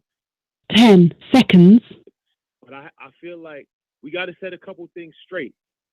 Now, I'm going to answer your question. Is AJ a worldwide star? In my opinion, no. And here's the reason why. If he was, he would be fighting in America because what he made in the UK against Klitschko is the same thing Canelo made against Triple G. So if Joshua really was selling gate like that, he'd do it here in America because you can make more money here and you can sell pay-per-view here. And in the UK, that's 2 streams of revenue. Feel me? I follow. You with me? Following you, baby. Okay. That's the first thing. Okay, cool. And Matt, I specifically challenged Matt because I feel like he really be bringing up this business stuff more than you do, and I appreciate that. Now, I don't like people comparing Deontay business and Wilder business. Wilder is probably in the second or third most popular sport in that part of the world. Boxing. Wait, caller. Whoa. Tony, just for the listeners, okay. You mean you don't like people saying Deontay and Joshua because you said Deontay and Wilder. Yes, I'm sorry. It's okay. And Joshua. Joshua is probably in the second or third most popular sport in the UK. And in America, boxing is definitely behind basketball, definitely behind football, definitely behind baseball, definitely behind hockey. Mm-hmm. And then you got maybe like UFC, we're still not sure. So Deontay's fighting a different kind of battle. And that doesn't even bring a race to the mix, which is a whole nother element that definitely needs to be considered. Just because if we're talking about a Black American, we know sometimes Black Americans struggle to get support. And then you got over there in the UK, I don't see that same struggle. Hey, Tony. Filling out arenas. Tony. And shout to Kel Brook. You want to jump in? Go ahead. I just want to ask, when have I ever compared their drawing power? Because whenever I talk about Wilder's stardom or his drawing power, I'm only comparing it to Showtime stable, Showtime fighters, and probably his own PBC and US fighters. I'm not comparing their. No. I love what you bring to the show, but I do sense that sometimes you're more on the business side. And I think after dealing with Mayweather and Pacquiao for like the last 6 years, I think the fans deserve to see more fighters go for undisputed if it makes sense and if the money is there for both of them and if the time is there for both of them. And I think the timing is right for this fight. We don't need to let it marinate. We don't need to see Deontay fight Dillian White or Joshua fight Big Baby Miller. We don't need that. It is time for these two to go for undisputed. And if AJ don't want to do it, that's cool. But just acknowledge that, and that's fine. Tony, great call, brother. Great call. Tony, that was the bell. Just remind Tony and all the callers, listen, when the bell rings, you're swinging after the bell. You're throwing punches. We're breaking it up. So don't ever take offense. Usually, just for audio's sake, we like to hit people with the cut it. But, some people don't take it. Back. We should bring that back. Just saying this. I haven't found the "Don't Take It Personal" soundbite, so I can't bring it back really without "Don't take it personal." But you were saying something to Tony, I believe. Yes, I'm trying to remember what I was saying before you went to that segue. While you're thinking, I'll remind people that are trying to connect with us on Skype. They must send us a friend request in order to be added to the conversation. Matt, are you ready, or should I go to some callers? Go to one more caller. I'll come back to it.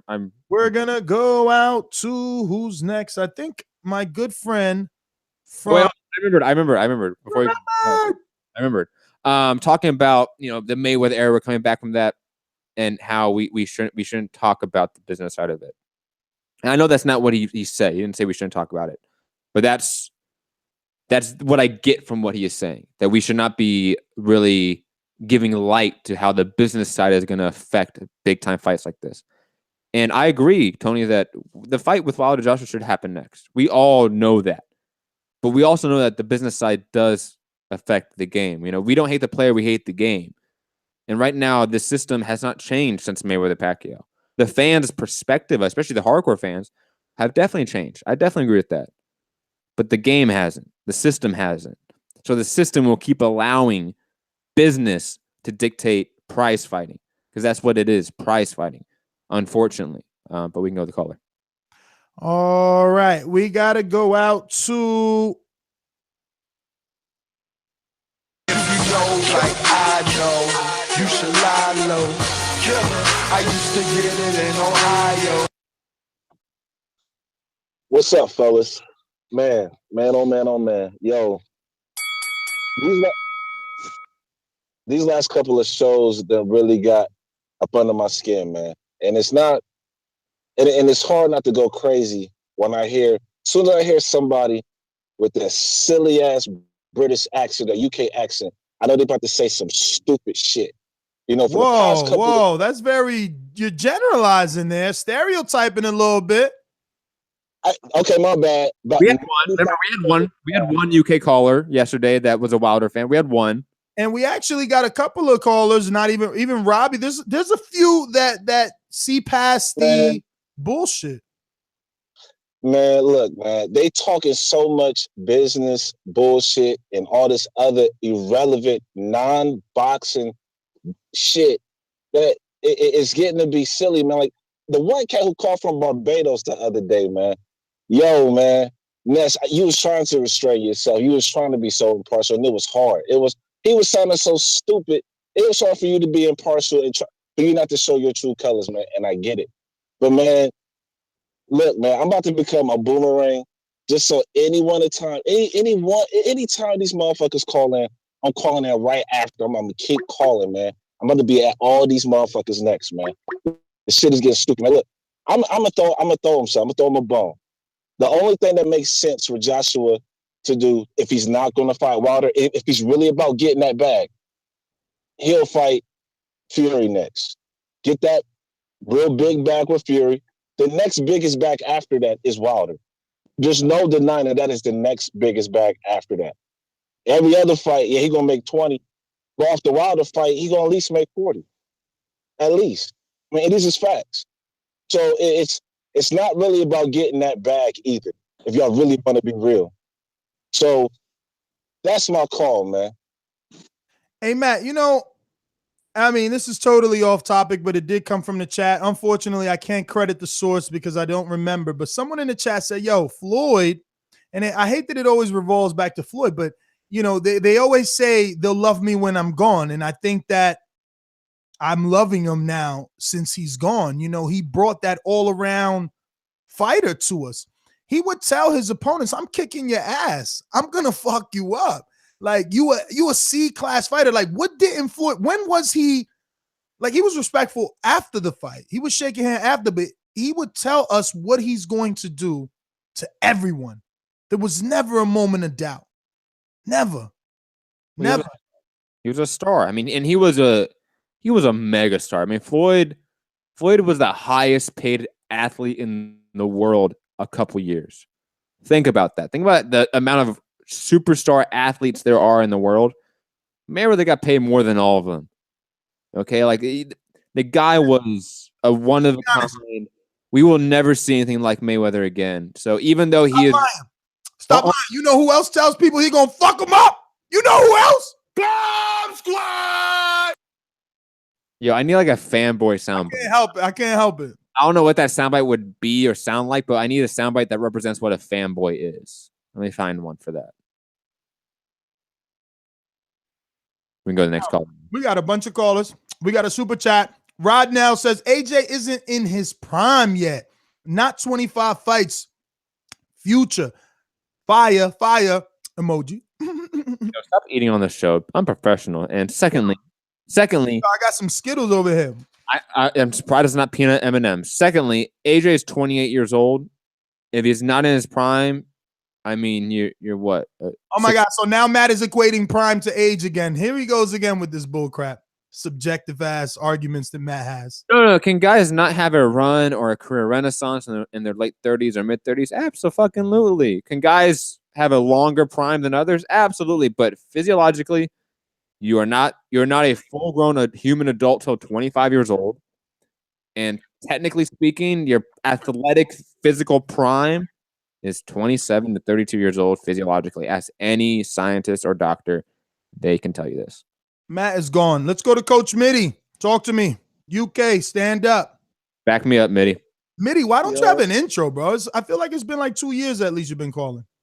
I don't have an intro because your guy is not responding my messages. Like, shots fired. I don't even know what messages he's talking about. Yeah, that's all right. Yeah, but anyway, like yo, where's your energy? Are you sleepy? Yeah, I'm sleeping. Jeez, I gotta turn him all the way up. He sounds like he's in bed under the covers over there. Let me tell you. Let me answer Matt's question or your question. Is AJ internationally known or worldwide known? No, AJ is a bum, and he's a bum, and Wilder is a bigger bum. That's what I'm saying. That's why the fight should not happen. The fight should not happen. I don't even talk about this anymore, man. Like, it's getting tiring. Every single show we're listening to, who's gonna pay $5 more than the other? Who's a pussy? Who's not a pussy? Who's a bum? They both. Please tell me why you always need. Why you walking all over Mitty's call with all these sound bites, man? I'm telling you, especially Matt, don't do that. You keep doing that all the time, man. Just don't do it, man. Oh my God, are you triggered? No, I'm just telling you, man. You keep telling that those guys, they're bums, they're pussies, they don't want to fight. We all know that they're gonna fight. No, Mitty. When have I ever called Wilder or Joshua a bum, a pussy, or anything? When have I ever said that? No, you smell pussy all the time, but you don't call anyone pussy. Have I ever played that soundbite? Have I ever? Oh, good comeback, Mitty. Have I ever played that soundbite? No. Trigger. Match trigger.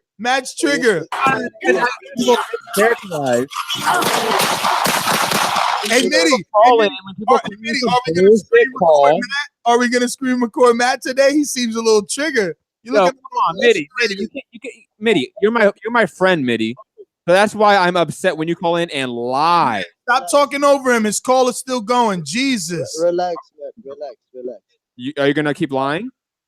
The one thing I need to understand here. So Are you gonna keep lying? Okay. AJ, if AJ and his team is so bad and everything, like why is it that we're all getting excited by the prospect of Eddie Hearn signing Wilder and making him the actual star that he's supposed to be, right? So that's the question that you need to ask yourself. And all the people that are bringing like nationalism into it and saying that, oh, Wilder is this and that and that. If they want him to be a bigger fan, they should be. A few people have said that before. They should be looking into what Wilder could be doing or who he should be joining. And if Eddie Hearn is going to make him a bigger fan, then all good. Let him sign with him and let him get the plaudit that he deserves for knocking people out. That's all I'm saying. All right, Mitty. Thanks for calling in, brother. I'm lying. Triggering Matt. Thanks for triggering Matt. We're going out to. Let me see. Hold on, Ness. Let me get my shit off, Ness. Ness. Come on. I know you always talk about me cutting you off, but it's okay. Mitty, please call in next time and actually say something that's truthful. That'd be great. Thank you so much. You could have texted them that. You're an actual fighter, Mitty. Like, you should know better than to lie. Like, come on. Donald on a trap phone. You're taking cues from your UK brethren to lie. Oh, I thought, whoa, Donald, that really is the trap phone. Matt, you got it good this time. Producer of the year over there. Ronald, get off a speaker or whatever you're doing. I mean, Ronald, you got me calling you Ronald. Your sound is so bad. Donald, fix that. Okay. I'm not on speaker. Let's go. Talk to us, baby. Do I sound better now? Yes, you do. Okay. Man, well shit, this is just because it's phone. Plus I'm on the freeway headed to work. Man, you know what? This shit, we can make 1,000 shows about this shit and go back and forth over it over and over. And what I would like to say now is I think that at this point I want to say that Joshua is ducking Wilder, but I feel like what Wilder is doing wrong is Wilder is starting to give Joshua the ammunition to be able to duck him. All this stuff talking about negotiations, and now Joshua's talking about, I'll freeze you out. Don't give him the ammunition to legitimately have a reason to say he's not fighting you now, because now it will turn from a duck to, oh, you just priced yourself out, or oh, you wanted too much money, or you wanted that. Now he's trying to legitimately find a reason to where it doesn't look like he's being a coward. You get what I'm saying on this?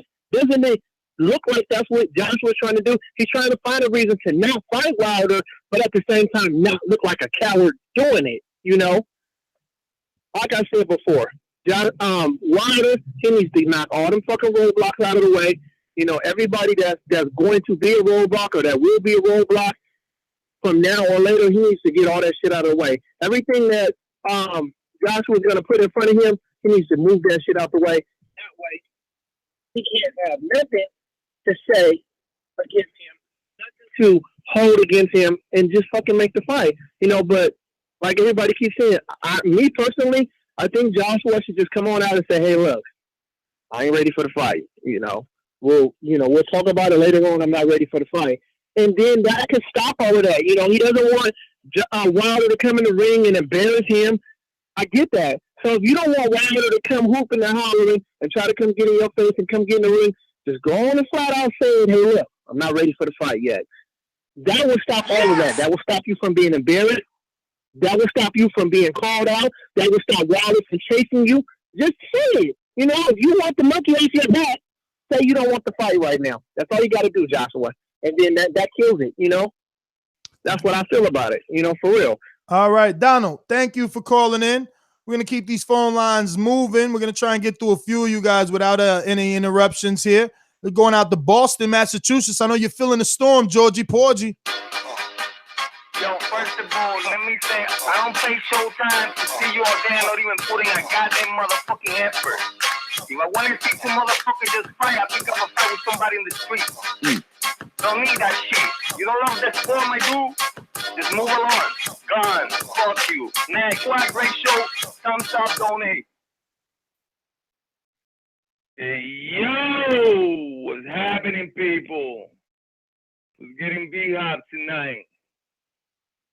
Yo, Ness. What's goody, baby? Come down, buddy. Listen, he finally singing to you, huh? I don't know what you're talking about. He's the one making the call. I mean, You know what I'm talking about. he finally came out and said something, so we got to report on him. If he's saying he's gonna freeze him out, I got to take it serious. But you know what he's saying, straight up and down. I mean, he making the calls. That team over there in the UK making the calls. It ain't nothing that this side over here doesn't matter how much a fanboy you want to be, this and that. Nothing he can do, baby. That's it. Either you take what we're gonna give you, grab your 5%, and we're gonna move on. Why does that make you happy? True. Why does that make you happy? And it obviously does. I'm laughing. I ain't laughing. What's wrong with you? You see this shit, yo. I'm just saying. I'm just saying. Out of all the percentages, oh my God, we can't never have a conversation, you and I. Let me know what Georgie's talking about. Yo, let me talk, bro. Yo, man, tell him to let me talk, man. Georgie, can you just for me? make a point, Georgie, that we can understand, please?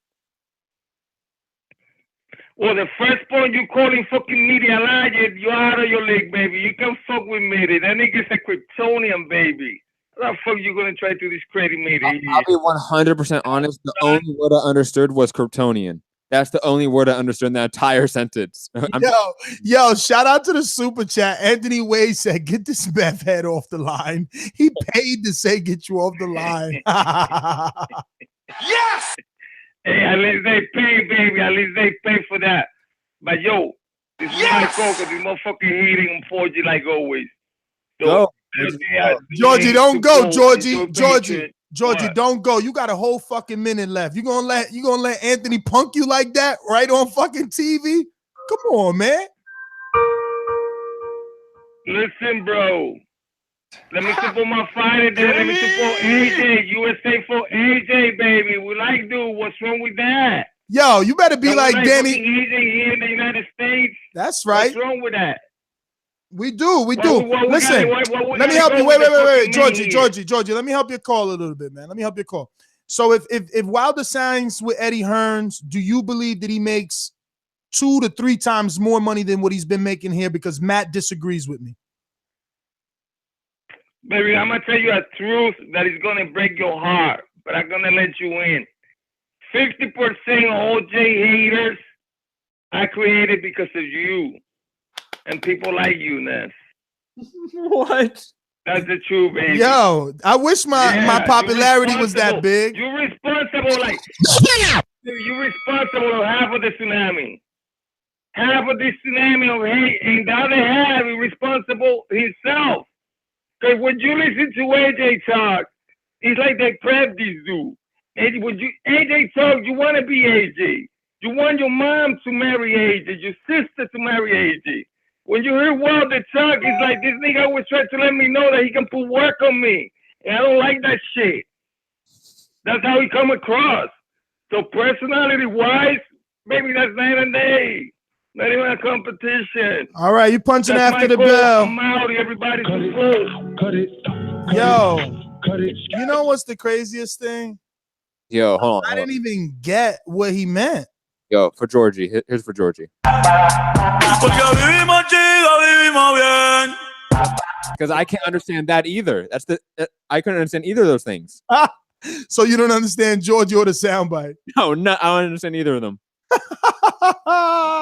Georgie, love the energy, Georgie. I didn't understand your point at all. Yo, look, Daniel Donald, you better take credit for this, man. Daniel Donald says Ness is cutting the truth.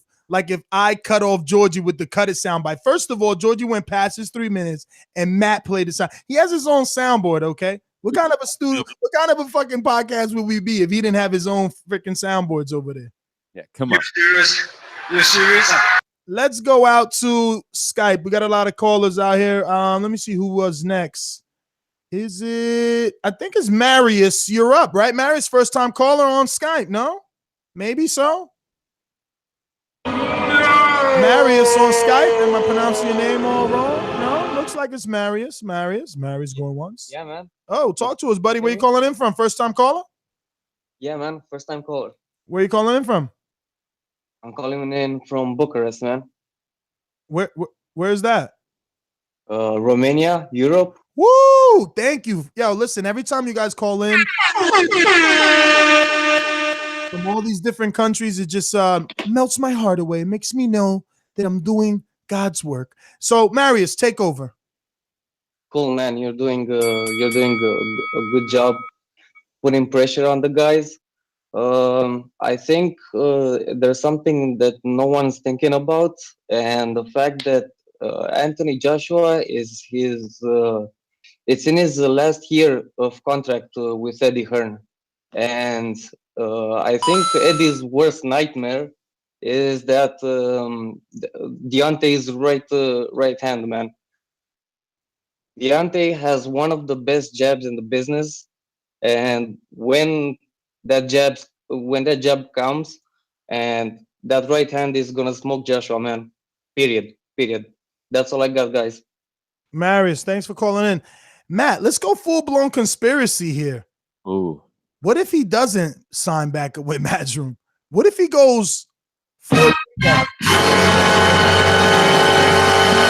This is obviously full-blown conspiracy, hypothetical, theoretical, whatever you want to call it, bro. We have zero information about this. We are no knowledge, no sources, nothing. Just saying, though. I mean, you've seen the pictures with Mayweather. What if he signed with Mayweather? Or what if he just did the whole AJ promotions? I don't need nobody. Promotional company now. It's AJ Boxing. Yeah. Well, what if he stands on his own two legs? I did see a Coogan interview where he already said, no, everything's going good with me and Matchroom, you know, and I'll continue to do business with Matchroom, you know. Right. So obviously, personal opinion, he stays with the Matchroom, putting that to the side just for this argument. It's like hypothetical theory, conspiracy theory. I think AJ is very close to being able to do that, like from a business standpoint, from a financial standpoint, from a resources standpoint, and being the Mayweather in the UK, so to speak, having his own promotional company and actually running his own promotional company, having a Leonard Elby, you know, over there, so to speak. You know, not obviously Leonard Elby himself, but one like him. That's what could happen. I could see AJ absolutely doing that. Definitely, I predict him doing that in his career at some point. Is it now? No, but that would be pretty awesome. Can you imagine if after the same fight he wins, he leaves Showtime and Eddie and goes to HBO as a solo promoter? Like, that is a master stroke. I mean, at this point, he doesn't need anyone, you know. He can hire anyone to do what Eddie is doing, pay a smaller percentage. But I think that loyalty means more to him. Remember, he's a kid from the street. He came up the hard way. And again, Ness, we both know that's not happening. But for argument's sake, no, we don't know. We don't know. Okay, we would predict that he's not going to leave Eddie Hearn in that thing. But from an argument standpoint, he could. And I'll be honest, you know, I'm such a, you know, fan of this sport. Like, you guys get to watch other stuff, and I don't mean you, Matt. You know, I'm generalizing with the audience. They get to watch baseball, basketball, all that retarded stuff. I don't watch. Huh? MMA. Oh yeah. See, I don't watch that. So if we were to have something as fucking juicy as Anthony Joshua saying he's not re-signing the Matchroom and just doing anything, just doing like a James Prince or an Al Heyman or a Bob Arum or a De La Hoya. I mean, imagine fucking AJ being introduced to the U.S. pay-per-view market on a Canelo undercard or something. Even though I'm sure De La Hoya would push a pay-per-view immediately, but does he have the power? Does anyone else, if AJ walked today, who could offer him the easiest route to U.S. pay-per-view, in your opinion? Probably Bob Arum. What would be AJ's first pay-per-view fight in the U.S. with Bob Arum, in your opinion? Either Brian Jennings or Andy Ruiz Jr. Oh, my God. You think that he could sell that? I mean, they're going to make Terrence Crawford, Jeff Horn like a pseudo pay-per-view, aren't they? Yeah, but Jeff Horn at least beat Pacquiao, what an American public knows at least, right? Come on, that means something, right? I don't know. Yo, Randy Ruiz lost and Brian Jennings lost. Like, I don't know, Matt. You're reaching. Call Matt the Reacher. Again, You are the one that was on this show in this same episode arguing that AJ is a worldwide star and a star in the U.S. Right? Yeah. He's a heavyweight with all the belts. I mean, it's sellable. And you have Bob Arum, Bob Father. I don't know. And you have ESPN. You have the full backing of the U.S. sporting network, so to speak, and ESPN pushing AJ.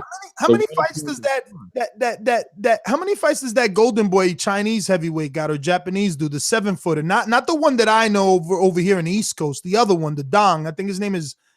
I know you're talking about. Dashan Dong, maybe. I have no idea what he's up to. Does he have enough fights for Golden Boy to like serve him up first AJ American pay-per-view and sell it as him fighting a giant? You know what I mean? Like sell it. You know how this is. This pay-per-view. This is WWE. We got callers though. We're gonna go out to 267-407. Talk to us. Hello. Yes, sir. You're live, brother. Hello. You're live. First time caller. Hey. Yeah, this is my first time calling. I've been listening to y'all show for a minute. What's your name, brother? Where you calling in from? My name Narom. I'm calling from Philly. Narom, talk to us. Yeah, my whole take on this is that I think I think that Deontay Wilder and AJ, I think they should fight now, although I don't think that the fight is going to happen next. I think that exactly what a lot of people have been saying. I think that Eddie Hearn is going to push for the Jarrell Miller fight, and I think that Deontay Wilder is either going to fight Dominic Brazil or either Dillian White, which is, if he does go that route, I think he should fight Dillian White because I think it's a more credible opponent. But as far as him trying to freeze him out, or not the whole freeze out thing, but him saying that Deontay Wilder blocking him out from stepping inside the ring in the UK, I think that Deontay Wilder, something like what Matt was saying the other day, I think that Deontay Wilder should just wait until he come over to the U.S. If he does fight Jarrell Miller in the U.S., I think that Deontay Wilder got a little bit more power to step inside the ring. I don't think that Eddie Hearn and AJ can control everything over there at the Barclays Center because Deontay Wilder is a star at the Barclays. So, although I do want Deontay Wilder to do all that stuff, but I'm just saying, hypothetically, since all this stuff is happening and all these junctions in play, I think that he should just get where he can fit in. So if they do that over there in the UK, he should just wait till he come over here in the US and hop in the ring. And I don't think none of them can stop him from doing that. And it'll be a big ordeal. And then they can have first take picking it up and then the Breakfast Club and doing all that stuff. And I think that's how Deontay Wilder can be a bigger star. I think he should go on a Breakfast Club more, go on The View, go on all these talk shows. There's all these avenues that he can go into. Because I think he's a big star now, but they keep on saying that he needs to be a big star. So if they doing all that and building up this big old AJ and Wilder fight, I think they have no choice but to make it 2018 because all that 2019 shit is bullshit to me. So, but that's all I got for right now. So. All right, Narom, thanks for calling in. Listen, we're going to keep these phone lines moving without any interruption. Remember, if you're watching this on YouTube, hit that thumbs up button. It helps with the visibility of the show. Don't forget to drop us a 5-star review on iTunes, absolutely free. Before I can go out to Skype, I need all my Skypers to mute their microphone. Chris, mute your microphone. Christopher Banjo, you got to mute your microphone until I go to you. What's up? What was his name? 267? What was his? Narom? How would you spell that? Let's go to him. Narom, how do you spell your name?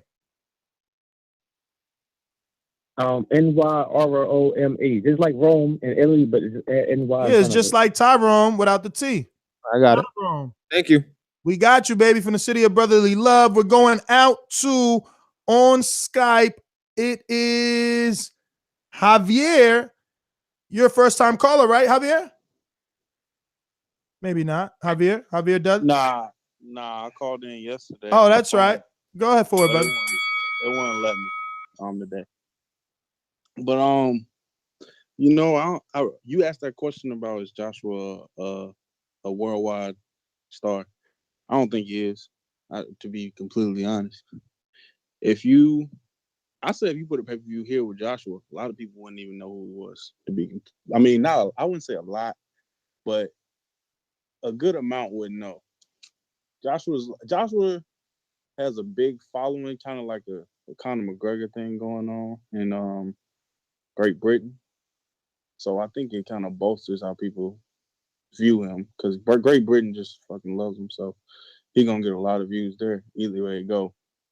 And I feel like Deontay was Deontay had a good proposition, or I think a while back when he said that he can make if he got a big enough fight, he could sell out Brian Denny Stadium in Tuscaloosa, which is like 101,000 people, I think, something like that. Yeah, but even if listen to me, even if Wilder got somehow Joshua to come to Alabama and fight him in his hometown, they would not get 100,000 people in there. How the fuck? Who would come? I promise you, if it was promoted the right way, you could sell out the Alabama Stadium. I promise you. 100. There's no record of that. The biggest thing we've gotten over here was maybe 40 with Canelo. 100, bro. You're gonna go back maybe 60, 70 years to newspaper clippings about fights taking place back then when television was fucking not even around, bro. 100. Well, I want you. Okay, think about this. People from Great Britain, people from Great Britain travel. Yes, that's known. And then people in Alabama support pretty big. All right. So look, let's add really quick. Great Britain, we know that Ricky Hatton brought 30, right? So you telling me Anthony Joshua is bigger than Ricky Hatton? How many you think Anthony brings? I think Anthony can bring 50 at least. 50. Okay. The biggest thing we seen here was Canelo Alvarez, proven pay-per-view star. He's done at least 300,000 with guys like Liam Smith, okay? And he did 40 in Texas. In Texas. That's a predominantly, boxing market with a huge Latino demographic that would buy those tickets. So you're telling me Deontay Wilder in Alabama is going to bring in 60,000, 50,000? I believe he can. Dude, he's only sold 14 in fucking Barclay, man. That's Barclay. People from Alabama are not going to travel to New York. Yo, the dog. South, Deontay has amazing support in the South, to be completely honest. Well, he fought there. He's fought in Birmingham, Alabama. That didn't sell out. Well, that didn't sell out. It didn't do anything near 100. But listen, who was he? He was Javier. I love you. Hopefully, from your words to God's, could you imagine, Matt, Anthony Joshua and Deontay Wilder in Alabama? I would love it because I'm an Alabama fan. I've been there so many times for Wilder's camp. It would be like going to my backyard, but it is. I need that soundbite wishing on a star right now. That is just like the least possible thing in the world right now. And Ness, do you think that Anthony Joshua versus Gerald Miller in the Barclays Center with a good 3 to 4 month worth of promotion doesn't do at least Triple G Lemieux numbers? Yo, I think on pay-per-view, I think Joshua Big Baby Miller is going to be a sellout in the Barclay because Joshua's going to bring at least 15,000. I'm talking pay-per-view because Javier said that Anthony Joshua could not do pay-per-view here. He could do Triple G numbers. Oh, 150, 170,000? Yeah, he could probably do that. Hell yeah. Big Baby, he could do that. Could he do that? I don't know. 107, that's a lot. Remember, Terrence Crawford, Victor Postal. We thought Crawford was a star when he fought Postal. He only did 50. Bernard Hopkins, Roy Jones' second fight, 50.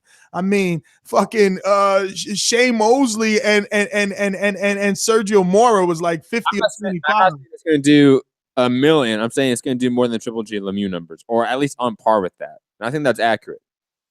All right, let me see. We got, it looks like Matt. Oh, old Matt? Matt on Skype. Hello? Yeah, what's going on, Matt? Where are you calling in from? First time caller? Yeah, first time caller. I'm calling from Bristol in England. I would have gave you the first time call intro, but you already introduced yourself, so I do apologize for that. But go ahead and get into your call, brother. Thank you for calling in. Actually, before you do that, give me 1 second. We'll restart the clock for you. I do want to give some super chat love to I Love Muff Diving. Wilder will sign to Matchroom. Let's see. Anthony Wade with another comment about Georgie. He says he's learning right now. And BFTB Boxing, BFTB Boxing. AJ is a part of the ME2 movement. When it comes to Wilder, he will make every excuse in the world to avoid him. These are all our super chats. Matt, what does that even mean? But you can't answer. Ness, you are dyslexic as fuck. He said Me Too movement. Oh, Me Too. I said Me Too. And the first one, Anthony, he said leaning, not learning. Where? Oh, leaning. Oh, there. You ruined all the jokes. He's leaning right now. I thought he was learning because we were taunting. No, leaning as in, having some lean. You know what lean is, Ness? But remember, it was based off Georgie's call. But whatever, you're hogging this guy's call. Go ahead, Matt from Bristol. Talk to us. Clock is restarting, especially for you, my friend. Thank you for being first-time caller. Don't forget to subscribe to the YouTube channel. Take it away. Thank you, Ness.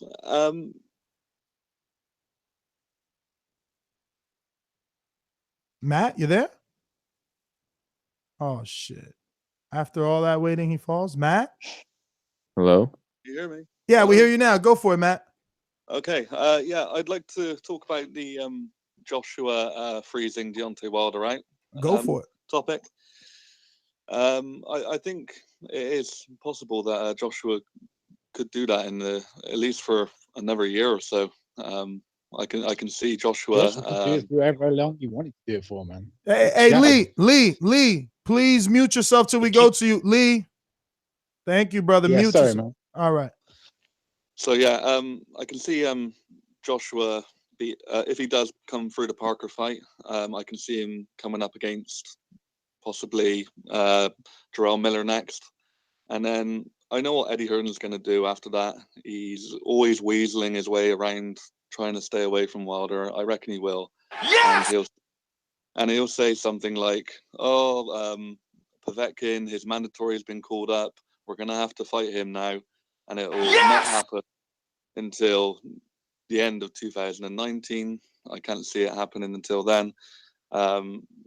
If it does happen, the Wilder and Joshua fight, I can only see it happening in a huge stadium, possibly Wembley in England, or possibly in Vegas. But yeah, another thing, a different topic again. The Dillian White fight. Coming up this weekend against Lucas Brown. I was watching one of the videos you had the other day, and it was, I think you were saying, what does Dillian need to, if Dillian beats Lucas Brown, does he deserve to fight Deontay Wilder? And I was thinking to myself, what did Gerald Washington, what did Chris Arreola do to deserve a fight against Deontay Wilder? Can you answer me that? Well, first of all, I didn't say deserve. And if we're going to go that route, I could easily combat that with saying, what did Charles Martin do, Eric Molina, so on and so forth. No one is as deserving as each other to each other as a foe. Okay. Yeah, another thing I wanted to say as well is that if Deontay Wilder did fight Dillian White in the UK, and I reckon he would beat Dillian White.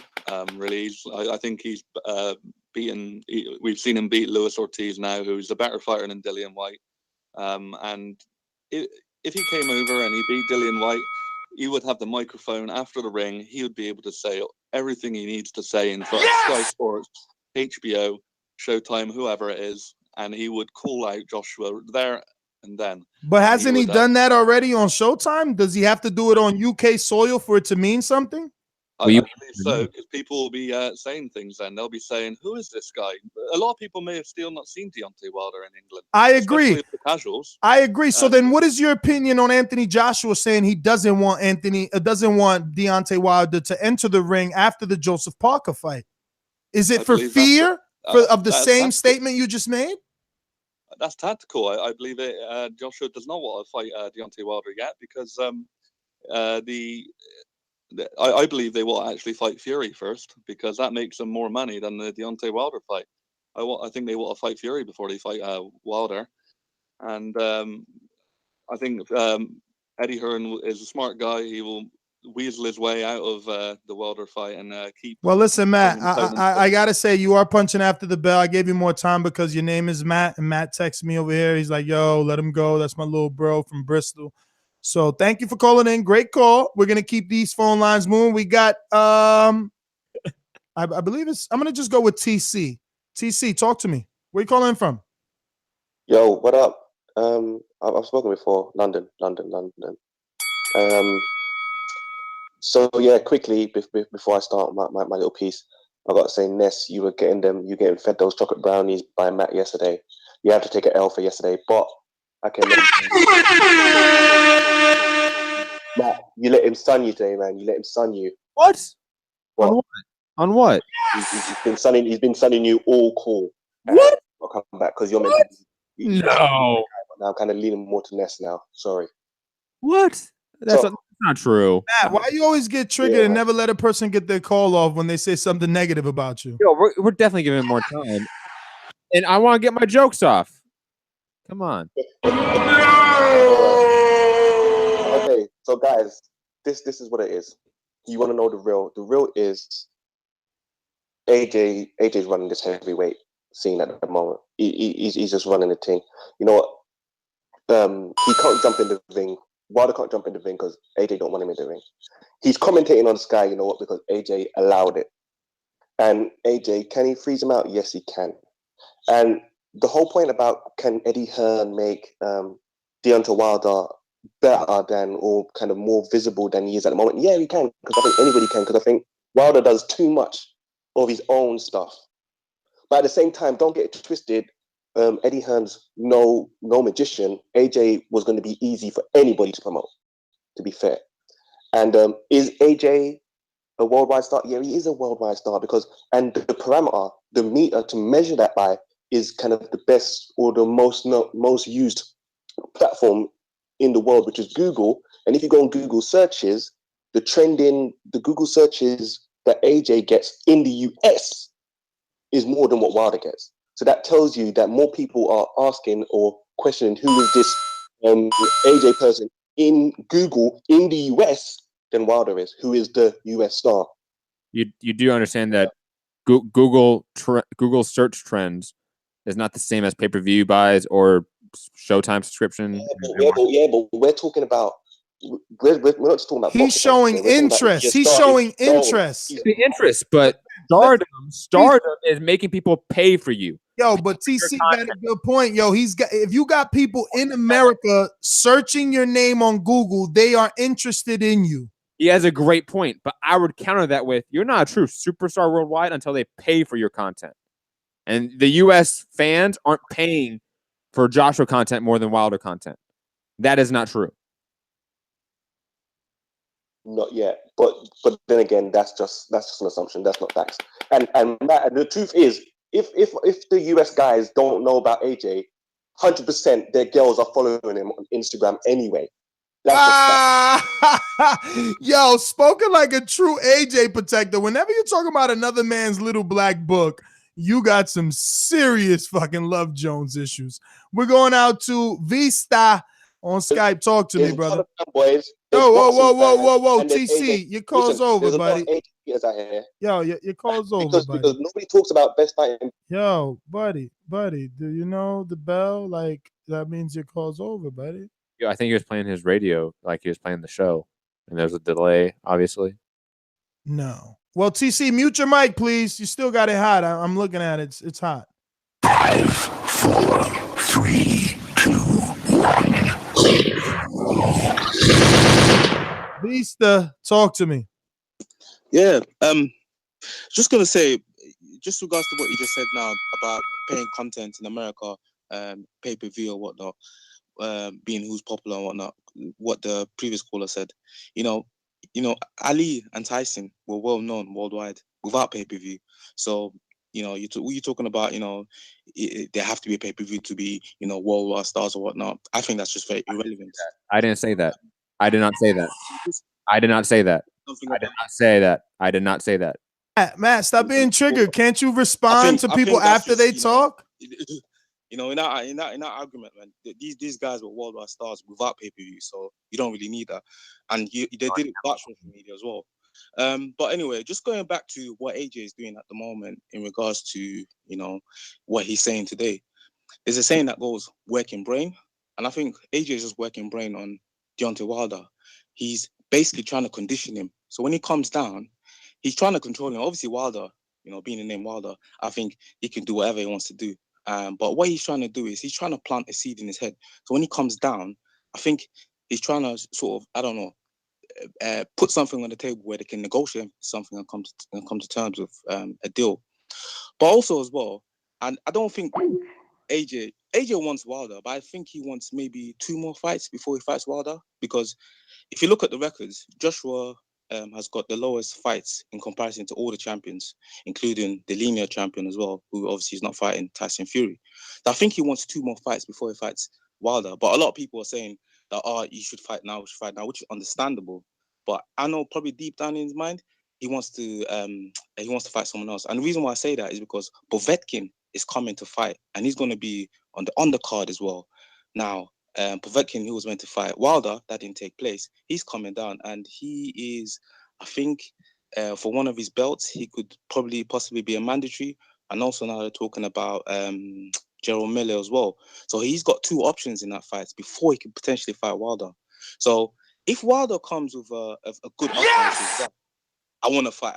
He comes with a good offer and says, right, let's just do this. Then I think maybe he might skip one of those fights or just go straight to Wilder. So that's what I feel. Also, in regards to Eddie Hearn signing Wilder, I think also there's potential where if he does sign him, it could also it would be similar to how he signed Khan, because obviously we're talking about Khan Brooks. That fight's been going on for quite some time, and Khan has done a similar thing to AJ, where he's saying, listen, build up your name, go fight someone that is well known, do something before I fight you, because I want to make money from this fight. And I think that's what AJ too is doing. Way back last year as well, AJ said something about he wants to be the first boxer millionaire ever. He actually said billionaire. Billionaire, yeah, he said billionaire. He wants to be the first boxer billionaire, and I think he's working towards that. That's it, buddy. Yeah, but thanks for your time. All right, buddy. Great call. Very good call. Let's go out to I want to say that is Awale. Awale? Yeah. Is that me? Can you hear me? It is you. Talk to us, brother. Where you calling in from? It's me again, Sheffield. Awale Sheffield. Abdi. Talk to me. Yeah. It's good to hear AJ talking that talk, because talking about he's going to freeze out Wilder. Because I kind of feel like AJ has been taken away from who he originally was. He's been cloned into this perfect role model and whatnot. And with that, he can't really talk the way Wilder talks. Because even if you look in like YouTube comments and whatnot, if he says like, I don't know, a swear word or whatever, you've got a whole load of people saying, oh, that stay humble mantra is gone and whatnot. So in the UK, it's kind of different to the US. The US, people like that brash, super confident people and whatnot. In the UK, it's all about staying humble and actually doing your business in the ring and all that bullshit. AJ is a real dog, and I love it when he talks like this. You know what I mean? But I feel like, Eddie Hearn's kind of taken that away from him, and he's just becoming a sort of hopefully what's to be a billionaire boxer and all that stuff. But I think Wilder should sign with Eddie Hearn, to be honest, because then it would make the fight easier. And it makes sense, because if he's been given $4 million just to fight Dillian Whyte, that's an easy fight. That's an easy night's work, man. And then if you compare it to his toughest fight ever, 2.5 million for his previous fight, Ortiz, that don't make sense. And I think AJ right now is just running the game. He can fight who he wants, when he wants, where he wants, unless Wilder comes to terms with what AJ puts on the table. And what AJ says to Wilder behind closed doors will be like, yo, I'm the boss. Now I've got 3 belts. Hopefully come March 31st, he will have a 3rd belt. And it's good to see that you're coming on board as well, Ness. You're coming to your senses. I'm just stating what could happen. Listen, man, thanks for calling in, though, Awale. I want to go out to what we have here. Christopher. All right, before we go to Christopher, Wale, you have to understand that Ness may be saying that it may happen, but you are happy about it, Wale. Like, you're happy that Anthony Joshua may not be fighting Wilder next. Like, you're laughing giddy about it. Like, you're giddy about the two best heavyweights in the world not fighting. Like, think about that for a second, Wale. That's a weird boxing fan, aren't you?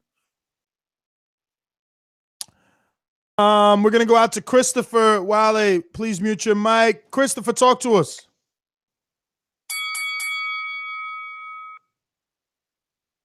Christopher. Una. Yo, what's good, Nestor? What's up, brother? I'm good. Good show, guys. I want to see Dillian White, Deontay Wilder, and I want to see Anthony Joshua versus Gerald Miller. I think that is going to build up the potential undisputed unification fight between both of them.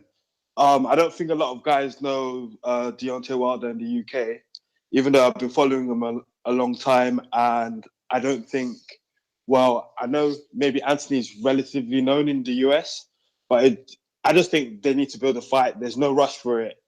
And really, if Deontay really wants to fight, he can get it. He just needs to accept the terms and take the money. Yeah, and that's it. And I don't necessarily even think that the fight might happen in the US or the UK, because there are other markets they can explore to generate more revenue. That is true, because for Anthony Joshua, Dubai is a serious option, Matt.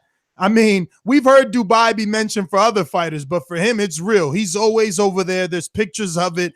He has a fan base out there, or a benefactor or something. He's always out there. You know what I mean? That's where he parties at, definitely after he wins. And I think Deontay said he's of Nigerian origin. I don't know whether that's true or not. I know Anthony definitely is. And I think Dubai is like the number one. Like, loads of Nigerians go to Dubai for like a holiday, vacation and whatnot. And 1 in 9 black people are actually Nigerian. So that's a whole different market that you could explore. Or I mean, look, they do, a couple of shows ago, I said that, like, can't they do this in another country? Give us that, Thriller in Manila type of feel, since it's such a big fight. And if look, Dubai, wherever they could do it. I mean, I want to travel to something like that. I want to be part of something like that for sure. But what do you think about AJ versus Gerald Miller? I like him. Gerald Miller's. I mean, you know what I think. Action, huh? You know what I think. Nah, no ducking. I don't think AJ is ducking anybody. Yo, you say marination. You say marination. I say it's a marinate the fights. They're good fights. Tomato, Bobby. Tomato. Oh yeah.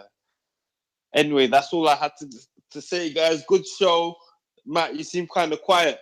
He's been getting his ass handed to him. His feelings. I have not been getting my ass handed to me this show. I think that is Why you always lying? You have yet to make any counterpoint logicalness against anything I've said this entire show, but it's okay. My soundbite's better than yours. Shout out to the super chat, Anthony Wade.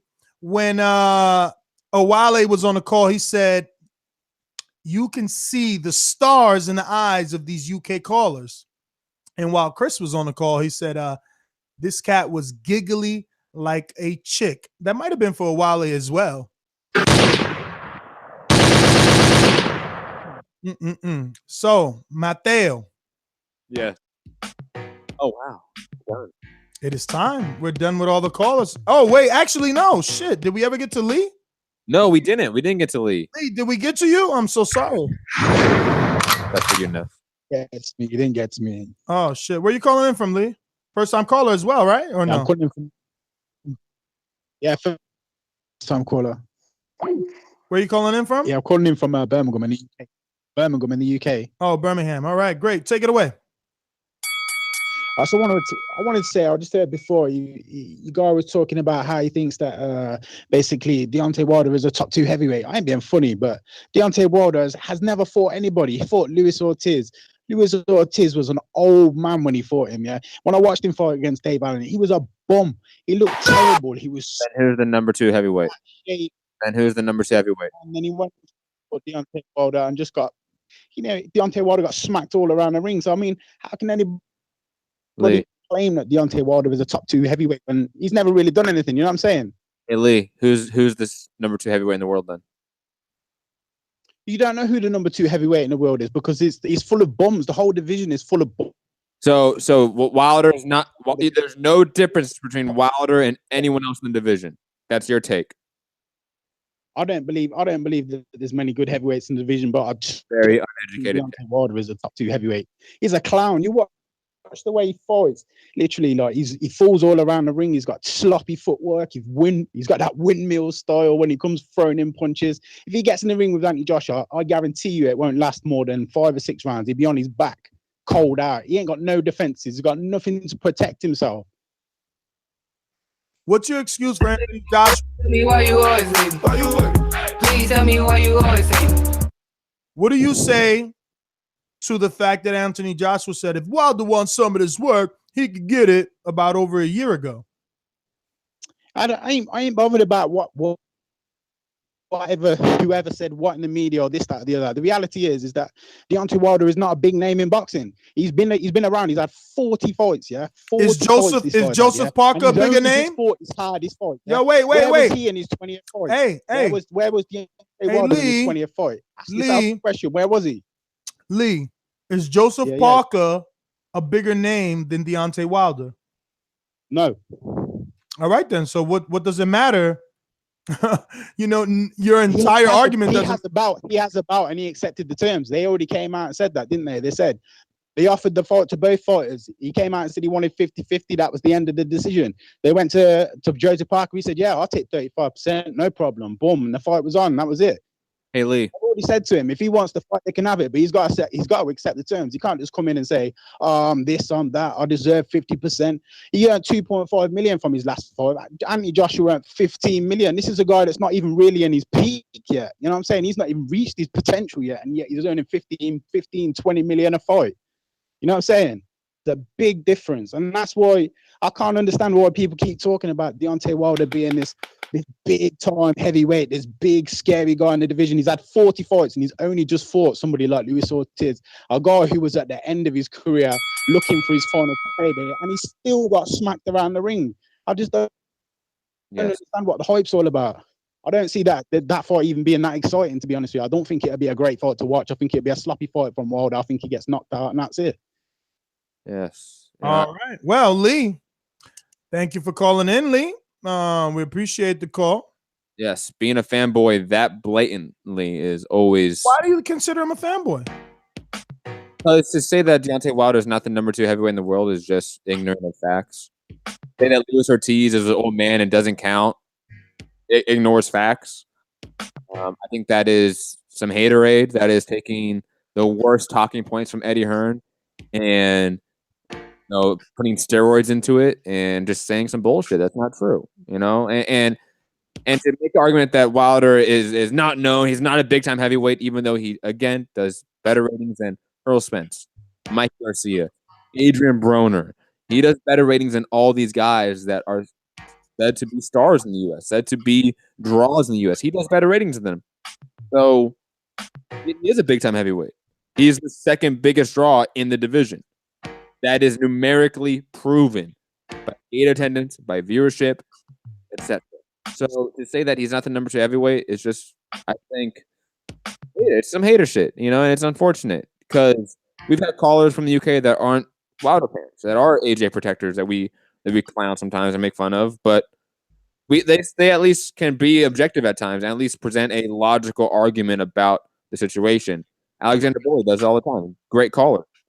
He doesn't call in with that much hate, for a guy and just ignores plain visible facts of the day. But it is what it is. When you have a fight of this magnitude, you're going to have people that hate you. When you're a champion like Deontay Wilder, you're going to have people hate you. That's sort of the name of the game. But I'm Matt, Hipster, Enrique. Find me at Mixed Combat News on Twitter, Matt Hunter TBV on Instagram, my MMA podcast, Mixed Combat Radios on Patreon, SoundCloud, YouTube, iTunes, etc. Yes. What up? It's just fun, man. It's fun to be here, be a part of this, and watch it unfold. It reminds me of Mayweather Pacquiao, man. And you get such a split amongst boxing fans, bro, especially UK and America, man. It's It's a nationalism thing, bro. It's a pride thing. I get it. And that's probably why they'll be able to milk this one for as long as possible, because we're going to want it. And it's two separate countries colliding. It's so easy to promote. It's so easy to promote. They can see the dollar signs just growing. So, I also want to remind you guys to hit that thumbs up button. Future, present, past, the beginning of the show, the middle of the show, the end of the show. It just doesn't matter when you hit it. It helps with the visibility.